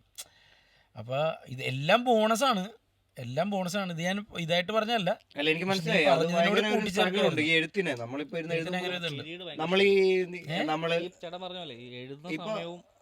പ്രൊജക്ട് ഓൺ ആവുന്ന ഒരു സമയമുണ്ടല്ലോ, വരെ നമ്മള് വേറൊന്നും പോകാനും പറ്റില്ല. ഇത്ര സിമ്പിൾ ആയിട്ട് പറയാം, കൊറോണ സമയത്ത് 3 സ്ക്രിപ്റ്റോളം നമ്മൾ എഴുതി വെച്ചിട്ടുണ്ട്, ഇപ്പോഴും നമ്മുടെ കയ്യിലുണ്ട്. അപ്പൊ നിങ്ങൾക്ക് തോന്നൂലേ ബിബിൻ ചേട്ടന്റെ വിഷ്ണുവിന്റെ ചേട്ടന്റെ എന്താ സ്ക്രിപ്റ്റ് ഓൺ ആക്കണ ഇത്ര ബുദ്ധിമുട്ടെന്ന്? സ്വാഭാവികമായിട്ട് പുറത്തുനിന്നാണെന്ന് തോന്നും. പക്ഷെ അങ്ങനെയൊന്നും അല്ല, അങ്ങനെയല്ല. ആ 3 ഓണായിട്ടില്ല. അതിന്റെ അപ്പൊ അതിന് വേണ്ടിയിട്ട് നമ്മൾ തന്നെ പൈസ ചെലവാക്കി നമ്മൾ തന്നെ എഴുതിയതാണ്. കിട്ടിയോ? ഞങ്ങൾക്ക് ഇപ്പൊ മനസ്സിലായിരുന്നു. നേരത്തെ ഞാൻ എഴുതുന്നതിന് മുന്നേ ഞാൻ ഭയങ്കര ഈസി ആയിരിക്കും. അല്ല ഇപ്പൊ കുറച്ച് പകുതിയൊക്കെ മനസ്സിലായി. ഒരിക്കലും ഈസി അല്ല. എഴുത്താണ് ലോകത്തിലെ ഏറ്റവും പാടുള്ള പരിപാടി. അതിന് അതിന്റെ മുകളിലൊരു പാടുള്ള പരിപാടി ഇല്ല. കാരണം നമുക്ക് കോപ്പി അടിക്കുന്നതല്ലല്ലോടാ. നമ്മള് ഒരു വെള്ള പേപ്പർ എടുത്തിട്ട് നമുക്കിത് ആരൊക്കെയോ കൊണ്ടും തന്നെയുള്ളൂ ചിന്ത, ആ സമയത്ത് കത്തുന്നുള്ളൂ. നീ പറഞ്ഞ പോയിന്റാ, നീ എഴുതുമ്പോ ഒരു കോമഡി നിനക്ക് ഇഷ്ടപ്പെട്ടിട്ടുള്ള നീ എഴുതുന്നത്, അത് പറഞ്ഞ് അവിടെയും ചിരി ഉണ്ടാവും. ടെലികാസ്റ്റ് ചെയ്യുക അല്ലെങ്കിൽ നീ കാണിക്കുന്ന യൂട്യൂബിൽ വരുമ്പോ അത് ചിരിയില്ലാതായി പോവാണ്. ആർക്ക് എന്ത് ചെയ്യാൻ പറ്റും? മറ്റേ രതീഷ് വിജയിച്ച്, ചിത്രഗുപ്തൻ വിജയിച്ചില്ല, ആർക്ക് എന്ത് ചെയ്യാൻ പറ്റും? എനിക്കൊന്നും ചെയ്യാൻ പറ്റൂല എന്ന് കരുതിയിട്ട് ഞാൻ അതിന് പുതിയതായിട്ട് എഴുതാതിരിക്കണോ? അങ്ങനെയല്ല. നമ്മളിപ്പോ കടകളിൽ പോവാണെങ്കിലും ഒരു ഫണ്ടിന് വേണ്ടി ചേട്ടാ ഒരു രതീഷ്, അതങ്ങനെ പറയാറുണ്ട്. പക്ഷെ ചിലത് വർക്കാവും, ചില വർക്കാവാതെ പോകും. അതാണ് ഈ അടുത്ത കാലത്ത് ഒരു കുഞ്ഞു പറഞ്ഞില്ലടാ, ചിലത് ശരിയാവും, ചിലത് ശരിയായില്ല, എന്റെ ശരിയായില്ല, എന്നാലും എനിക്ക് കുഴപ്പമില്ല. എന്നാലും എനിക്ക് കുഴപ്പമില്ല എന്ന് പറഞ്ഞതാണ് ലോകത്ത് ഞാൻ ഇതുവരെ കേട്ട ഏറ്റവും വലിയ മോട്ടിവേഷൻ ഡയലോഗ് പരിപാടിയാ. നിങ്ങളൊക്കെ ഫ്രണ്ട്സ് ആണ്, ഒരു ഫ്രണ്ട് സർക്കിൾ ഉണ്ടെന്ന് തോന്നുന്നല്ലേ? അതെങ്ങനെയാ മെയിൻറ്റെയിൻ ചെയ്ത് തോന്നുന്നത്? ഒരുപാട് ഫ്രണ്ട്സ് ഉണ്ടോ അതോ? എനിക്ക് ഒരുപാട് സുഹൃത്തുക്കൾ ഉണ്ടായിരുന്ന ആളാണ്. ഇപ്പൊ ഫിൽട്ടർ ചെയ്ത് വളരെ കുറവാണ്. ഇപ്പൊ ഈ കലാഭവനിൽ ഒരുമിച്ച് ഉണ്ടായിരുന്നതാണ് ഇവനൊക്കെ, ഈ രവി. കലാഭവനിൽ ഞങ്ങൾ ഒരുമിച്ച് പഠിച്ചു. രവി ഇപ്പൊ എന്റെ മാനേജറും സുഹൃത്തും. അവൻ ആക്ടർ വെടിക്കെട്ടിൽ അഭിനയിച്ച ആക്ടറാണ്. പിന്നെ മറ്റേ ഷിബുച്ചേട്ടൻ അവിടെ ഇരിക്കണ എത്തി നോക്കണ പുള്ളി, ഡാഗിനി നോക്കണവരുണ്ട്. ആടണ കണ്ടാലും പാടണ കണ്ടാലും ആ പാട്ട് എഴുതി മ്യൂസിക് ചെയ്ത ആളാണ്. ശിവചേട്ടനെ കാണിക്കുന്നുണ്ടോ? വാ ശിവചേട്ടാ വാ കാണിക്കാം. ഈ ചേട്ടാണ് പറയട്ടെ, ഇതാണ് ആടണ കണ്ടാലും. ശിവചേട്ടാ പാട്ട് രണ്ടും പാടിയല്ലോ. 1 2 3 സ്റ്റാർട്ട്. ആടണ കണ്ടാലും പാടണ കണ്ടാലും കാണാൻ അഴകുള്ള പെണ്ണിവള, കാണുന്നവരെല്ലാരും കണ്ണു വെച്ചിടും കരിനീല കണ്ണുകളുള്ളവള, നല്ല കട്ടിച്ചുവപ്പുള്ള ചുണ്ടുകളാ. ആടണ കണ്ടാലും പാടണ കണ്ടാലും കാണാൻ അഴകുള്ള പെണ്ണിവള, കാണുന്നവരെല്ലാരും കണ്ണു വച്ചിടും കരിനീല കണ്ണുകളുള്ളവള, നല്ല കട്ടിച്ചുവപ്പുള്ള ചുണ്ടുകളാ. കണ്ടൊരു നാൾ മുതൽ കൺമണി നീ എന്റെ നെഞ്ചിലെ കേറിയില്ലേ, കണ്ടൊരു നാൾ മുതൽ കൺമണി നീ എന്റെ നെഞ്ചിലെ കേറിയില്ലേ, കാണും കിനാവില എന്നും വിരിയുമൻ വെൺമേഘപ്പൂക്കളല്ലേ, പെണ്ണെ നീ എന്റെ സ്വന്തമല്ലേ. ആടണ കണ്ടാലും പാടണ കണ്ടാലും കാണാൻ അഴകുള്ള വെണ്ണിവള, കാണുന്നവരെല്ലാരും കണ്ണു വെച്ചിടും കരിനീല കണ്ണുകൾ, നല്ല കട്ടിച്ചുവപ്പുള്ള ചുണ്ടുകളാ. നുണക്കുഴി പുഞ്ചിരിയാലെ നീ നോക്കിയാൽ ഉള്ളിക്കൊടി കയറും, നുണക്കുഴി പുഞ്ചിരിയാലെ നീ നോക്കിയാൽ ഉള്ളിക്കൊടി കയറും, പൂരപ്പെരുമ്പറ കൊട്ടിക്കയറുമ്പോൾ വർണ്ണങ്ങൾ മാറി വീണു, മേലെ താരകം മിന്നി നിന്നു. ആടണ കണ്ടാലും പാടണ കണ്ടാലും കാണാൻ അഴകുള്ള വെണ്ണിവള, കാണുന്നവരെല്ലാരും കണ്ണു വെച്ചിടും കരിനീല കണ്ണുകളും നല്ല കട്ടിച്ചുവപ്പുള്ള ചുണ്ടുകളാ. അടിപൊളി. ഇതൊരു എന്റെ കൂടെയുള്ള സന്താ സഹചാരിയാണ്. എപ്പോഴും ഉണ്ടല്ലോ, നമ്മള് മാസ്റ്റേഴ്സിൽ കണ്ടു, പലയിടത്തും കണ്ടു, എല്ലായിടത്തും കൂടെ ഉണ്ടാവും. ഇപ്പൊ കുറെ വർഷങ്ങളായിട്ടുള്ള ആളാണ്. അതേപോലെ രവി വന്നേടാ, നിന്നെ കൂടെ പരിചയപ്പെടുത്തിയേക്കട്ടെ. എന്തായാലും ഇവര് നമ്മുടെ സ്വന്തം കുടുംബത്തോട് സംസാരിക്കണ പോലെ ഉള്ളൂ. നീ ഇപ്പുറത്തോ എവിടെ വാ. രവി ഈ പറഞ്ഞ എൻ്റെ കൂടെ കലാഭവനിൽ ഞങ്ങൾ 15 വയസ്സ് മുതൽ ഉള്ള ആളാണ്. അമ്മയുടെ ഫാനാണ്. എനിക്കറിയാം, അമ്മയുടെ ഭയങ്കര ഫാനാണ് ഇവൻ. അപ്പൊ അന്ന് പോലെയുള്ള കൂട്ടുകാരാണ് ഇവൻ. അഴകൻ, ഷിജൻ, മാഹി എന്നും പറഞ്ഞിട്ടൊരു കൂട്ടുകാരാണ് ഞങ്ങൾ കലാഭവനിൽ തുടങ്ങിയത്. പിന്നെ അത് കഴിഞ്ഞിട്ട് ഇപ്പൊ കുറച്ച് പേര് കൂടെ ഉള്ളതെന്ന് പറഞ്ഞാൽ ഇപ്പൊ അഴകൻ എപ്പോഴും കൂടെ ഉള്ള ആളാണ്. പിന്നെ ഒരു ഷില്ലേട്ടനുണ്ട്, എന്നെ ആദ്യമായിട്ട് മിമിക്രി പഠിപ്പിച്ചു തുടങ്ങിയ ആളാണ്, ഗുരു എന്ന് പറയാം നമ്മുടെ. പിന്നെ ഒരു ജോഷിച്ചേട്ടൻ, താഹ, പിന്നെ ദുബായിലൊരു 3 പേര്. ദുബായിൽ 3 പേരെന്ന് പറഞ്ഞാൽ ഈ പറഞ്ഞ മാറി നിന്നപ്പോൾ കൂടെ വന്ന ആളില്ല. അതായത് ദുബായിൽ കട്ടപ്പന ഋത്തിക് സമയം റിലീസ് ടൈമും. അപ്പോൾ ഓഡിയൻസ് മുഴുവൻ നാഷികയും വിഷ്ണുവിനെയൊക്കെ ഇങ്ങനെ പൊതിഞ്ഞുകൊണ്ട് പോയപ്പോൾ നമ്മളങ്ങനെ സൈഡിൽ മാറിയിരിക്കുമല്ലോ. അപ്പോൾ അന്ന് വന്ന് എന്താണ് പേരെന്ന് പറഞ്ഞ് ദുബായിൽ പരിചയപ്പെട്ട ആളാണ് ഷാജൻ ചേട്ടൻ, നൗഷാദിക്ക, പിന്നെ ആര്യ ട്രാവൽസിൻ്റെ നമ്മുടെ ഷെഫ്രി. അവരേ ഉള്ളൂ ഇപ്പോഴും അപ്പോഴും. അങ്ങനെയുള്ള അതാണല്ലോ നമ്മൾ നോക്കണ്ടേ. അന്ന് അവർ ഞാൻ ആർട്ടിസ്റ്റ് ആകുമെന്നോ പിന്നീട് ഞാൻ പോകുമ്പോൾ ചെയ്യുമെന്നോ ഹീറോ ആയിട്ട് അഭിനയിക്കുന്നു ഒന്നുമില്ലടാ. അന്ന് ആ മാറി നിൽക്കുന്നത് കണ്ടിട്ടൊരു അയ്യോ ഈ പയ്യനെ എഴുതിയതല്ലേ, അയാളെ മൈൻഡ് ചെയ്ത് അങ്ങനെ ഒരു മൈൻഡിൽ വന്ന് ദുബായിലൊക്കെ അങ്ങനെ ഒരാളെ കിട്ടുക എന്ന് പറഞ്ഞ വലിയ കാര്യം. അങ്ങനെ അംഗീകരിക്കാൻ ആളുകളെ. അപ്പൊ ആ കൂട്ടുകാരനാണ് ഇവനിപ്പോ എന്റെ കൂടെ ഫുൾ കാര്യത്തിനും ഉണ്ട്. അതാണ് രവിയുടെ കാര്യം പറഞ്ഞത്. ഇപ്പൊ ബമ്പർശ്ശേരിയിലൊക്കെ ഇപ്പൊ രവി എന്ന് പറഞ്ഞാൽ മനസ്സിലാവും. ഇവന്റെ അതുപോലെ തന്നെ കാർത്തിയുടെ ഒരു കൂടെയുള്ള കുട്ടി എന്ന് പറയുന്നത് അവൻ ഇവനും കൂടിയാണ് മത്സരം. എന്നെയും കാർത്തിനെ എങ്ങനെ നശിപ്പിക്കാന്നുള്ള ഇവന്മാരുടെ കൂടി മത്സരം. എന്തായാലും സന്തോഷം. നിനക്ക് ഈ പറഞ്ഞ പോലെ സൗഹൃദങ്ങളൊക്കെ ഈ നമ്മൾ വിചാരിക്കുമല്ലോ, അതായത് നമ്മളുടെ കൂടെ നമ്മളെല്ലാ കാര്യങ്ങളും രഹസ്യങ്ങളും അതാണല്ലോ ഇതിന്റെ ബേസിക് ചതി എവിടെ വരുന്നതെന്ന് പറഞ്ഞാൽ നമ്മൾ വിശ്വസിച്ചിട്ട് എല്ലാം പറയുമല്ലോ. അന്നേരം അത് കുറ്റമായിരിക്കില്ല. എന്തെങ്കിലും നമ്മളോട് തല്ലുപിടിച്ച് ചെയ്യുമ്പോൾ അവർക്ക് അത് കുറ്റമായിട്ട് വരികയും മറ്റുള്ളവരോട് അത് റിപ്പോർട്ട് സ്പീച്ചിൽ അവതരിപ്പിക്കുമ്പോൾ വലിയ മഹാപരാധമായിട്ട് മാറി. അതങ്ങനെ എനിക്ക് ജീവിതത്തിൽ ഒരുപാട് അനുഭവങ്ങളുണ്ട്. അതുകൊണ്ട് ഞാനും ഫ്രണ്ട് സർക്കിൾ ഭയങ്കര ഷോർട്ടാക്കി. ഇപ്പൊ എനിക്ക് കൂടുതലും ഞാൻ ഇവരെ കുറച്ച് ഫ്രണ്ട്സ് ഇവിടെ ഉണ്ടെന്നല്ലാതെ പിന്നെ എല്ലാം നാട്ടിലായി. അങ്ങനെ ഫ്രണ്ട്സിനെയൊക്കെ നാട്ടിലേക്ക് ചുരുക്കി. നാട്ടിലുള്ള ഫ്രണ്ട്സ് ഇപ്പൊ ഞങ്ങൾ ഇവരുടെ വെച്ചാൽ രാവിലെ വൈകിട്ട് ക്രിക്കറ്റ് കളി, അത് കഴിഞ്ഞിട്ട് ചായക്കടയിൽ പോയിരുന്ന മുളക് ബജ്ജി തിന്നുക 8 മണി. അങ്ങനെ എന്റെ ഫ്രണ്ട് സർക്കിൾ ഞാൻ കുറച്ച് നാട്ടിലേക്ക് ചുരുക്കി. നാട്ടിലായി ഫ്രണ്ട്സ് എല്ലാം. പെൺകുട്ടികൾക്ക് ഇങ്ങനത്തെ പ്രശ്നങ്ങൾ ഉണ്ടാവാറില്ലേ? ആര് പറഞ്ഞു 24 മണിക്കൂർ ഇത് തന്നെ പരിപാടി. അമ്മയുടെ ഫ്രണ്ട്സ് അവിടെ മറ്റേ സരസ്വതി ചേച്ചി, കൊച്ചുമോളി ചേച്ചി, പിന്നെ വിജയമച്ചേയി, പിന്നെ താഴത്തെ പടിയിട്ടേല് രാധേച്ചേയി, അങ്ങനെ കുറച്ച് ഇവരുടെ പരിപാടി. പ്രശ്നങ്ങളില്ല. എന്താ കാര്യം വെച്ചാല് അവരൊരു 10 പരദൂഷണം ഇവിടെ കൊടുക്കുന്നു, അതെ. ഇവിടെ ഒരു 20 എണ്ണം അങ്ങോട്ട് കൊടുക്കുന്നു. ഇവരുടെ ആ ബാർട്ടർ സമ്പ്രദായം നിലനിൽക്കുന്നിടത്തോളം കാലം അതിനൊന്നും പോയിരിക്കും. ഇല്ല. ഇവരുടെ പരിപാടി ഇപ്പൊ അങ്ങോട്ട് പോകുമ്പോ ശോനയോടെ പോയതാ, നല്ല പരിപാടിയൊക്കെ ആയിരുന്നു, ഞങ്ങള് കണ്ട്. പിന്നെ ഇപ്പൊ പുതിയ ഒരു പാർട്ട്ണർഷിപ്പിൽ ചക്കയിടിയില് ആ നാട്ടിലുള്ള ചക്ക മൊത്തം ഇവര് ഇടുവോ, ആണോ? ഇവരെല്ലാം കൂടെ സത്യമായിട്ടും ഏതാ പട്ടാവയ്ക്ക്? വരിക്കുണ്ട്, കുഴയുണ്ടല്ലോ. ഇപ്പൊ എന്താ പറയാ അടയുണ്ടാക്കോ? അവനുണ്ട് പഴുത്ത ചക്കയുടെ മണമുള്ള സ്പ്രേ പോലെ. എടാ നീ എന്താ അട ഇത് ഉണ്ടാക്കാൻ സമ്മതിക്കുന്നത്? ഒരു വകയും ചക്ക. എനിക്ക് അട ഇഷ്ടമല്ല. ഞങ്ങളുടെ വീട്ടിൽ കയറുമ്പോ പഴുത്ത ചക്കയുടെ മണം വന്നു ഫ്രണ്ടിലോട്ട് കയറുമ്പോ വീട്ടിൽ. അതായത് ദുബായി പോകുമ്പോ ഊതിന്റെ അതെ അതെ, വീട് ഒരു ഫ്രിഡ്ജിൽ ഒരു സൈഡില് പഴുത്ത ചക്ക, ഒരു സൈഡില് പച്ചച്ചക്ക അരിഞ്ഞത്, ഒരു സൈഡിൽ പച്ചച്ചക്ക ഇനി അരിയാനുള്ളത്, ഒരു സൈഡിൽ ചക്കക്കുരു. ചക്കക്കുരു ചക്ക എനിക്ക് ഭയങ്കര ചക്കക്ക് തിന്നുക. അമ്മയ്ക്ക് ഷുഗറാ.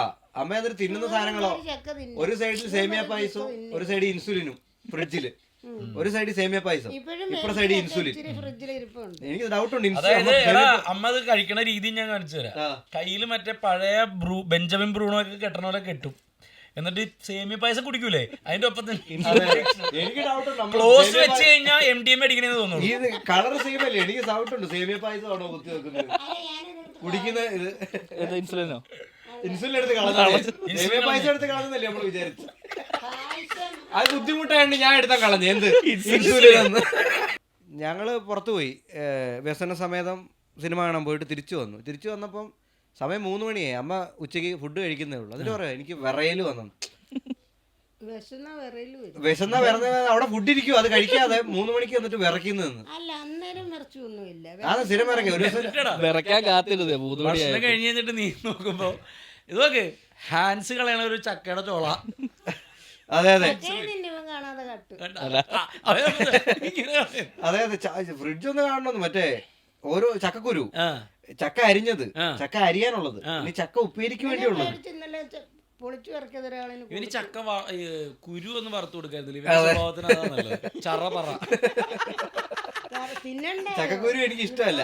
ഞാനാണെങ്കിലേ ഈ നോൺ വെജിറ്റേറിയൻ മാത്രം ഇഷ്ടപ്പെടുന്ന ഒരാളാണ്.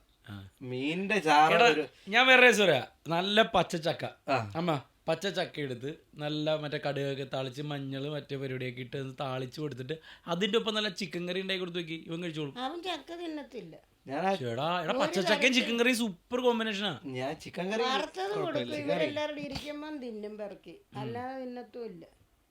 അങ്ങനെ ഞാൻ അമ്മ തിന്നാത്ത കാര്യങ്ങളും ഉണ്ട്. അമ്മ കുഴിമന്തി തിന്നത്തില്ല. എന്താ? പിന്നെ അൽഫാം തിന്നത്തില്ല. അമ്മ പറയാ വെന്തില്ല, വേവാത്ത ചിക്കനാണ് അൽഫാം എന്നറിയപ്പെടുന്നത്. ലോകത്തിലെ ആദ്യത്തെ ഭക്ഷണങ്ങളിൽ പെട്ടതാ അൽഫാം. കാട്ടുതീ പടർന്നപ്പോ അൽഫാം ഉണ്ടായത് അറിയില്ലേ? വേണ്ട തിന്നുമായിരുന്നു. ആണല്ലേ? ഷൂട്ടൊക്കെ നടത്തുമ്പോ ഒത്തിരി കൊണ്ടുവന്ന് ഇട്ടിരുന്ന് തിന്ന് മടുത്ത്. പിന്നെന്താ അമ്മയ്ക്ക് ഏറ്റവും ഇഷ്ടപ്പെട്ട ഫുഡ് എന്താ? നമുക്ക് ഫുഡ് പറയാം. നല്ല ഉഗ്ര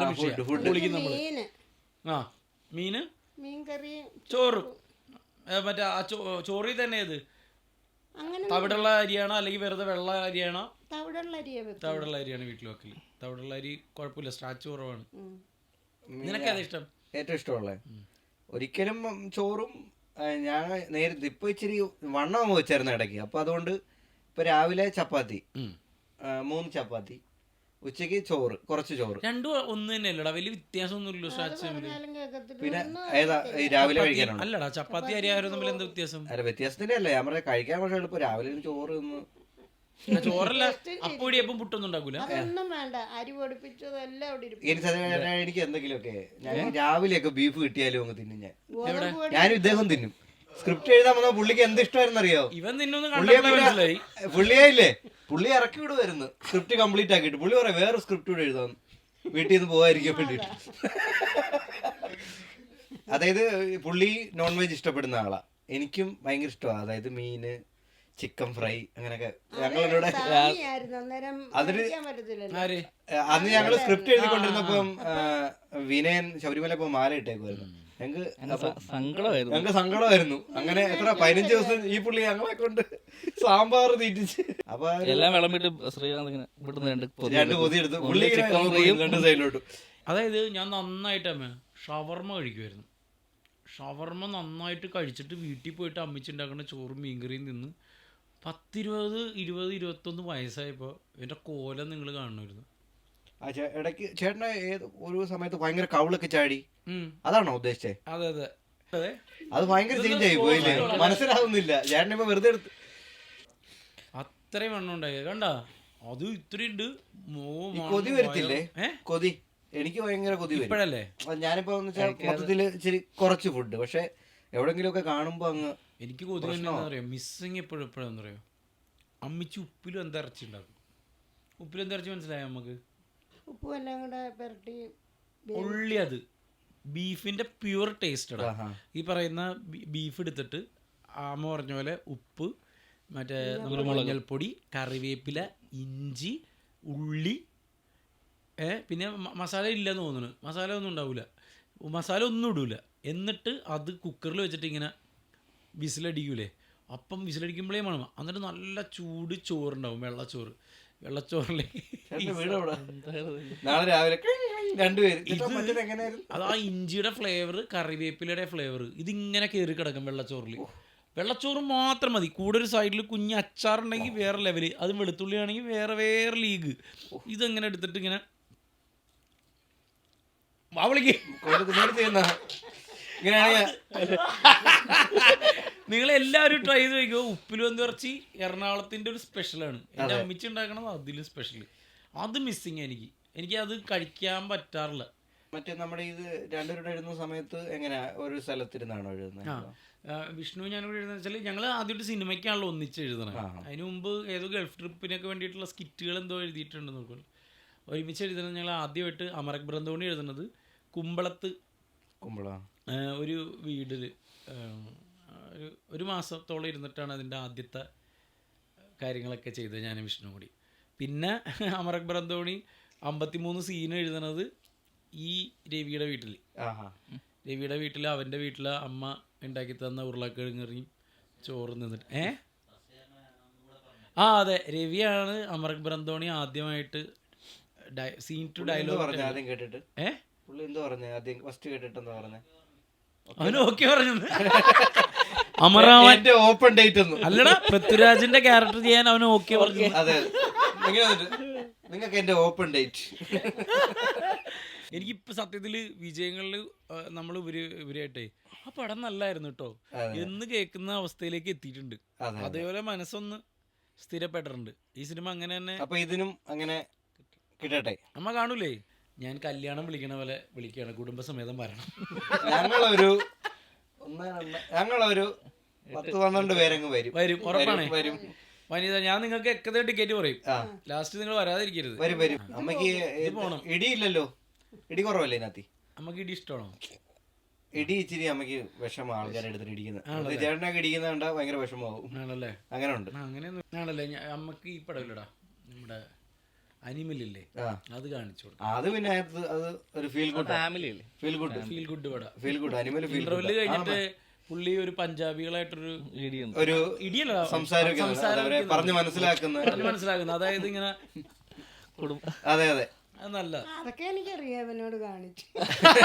അനിമല് കണ്ട് അതായത് എന്നെ ഇടയ്ക്ക് അമ്മ പറഞ്ഞ് മനസ്സിലാക്കാം. അപ്പൊ ശരിയാട്ടോ. അപ്പൊ all the best. Thank you.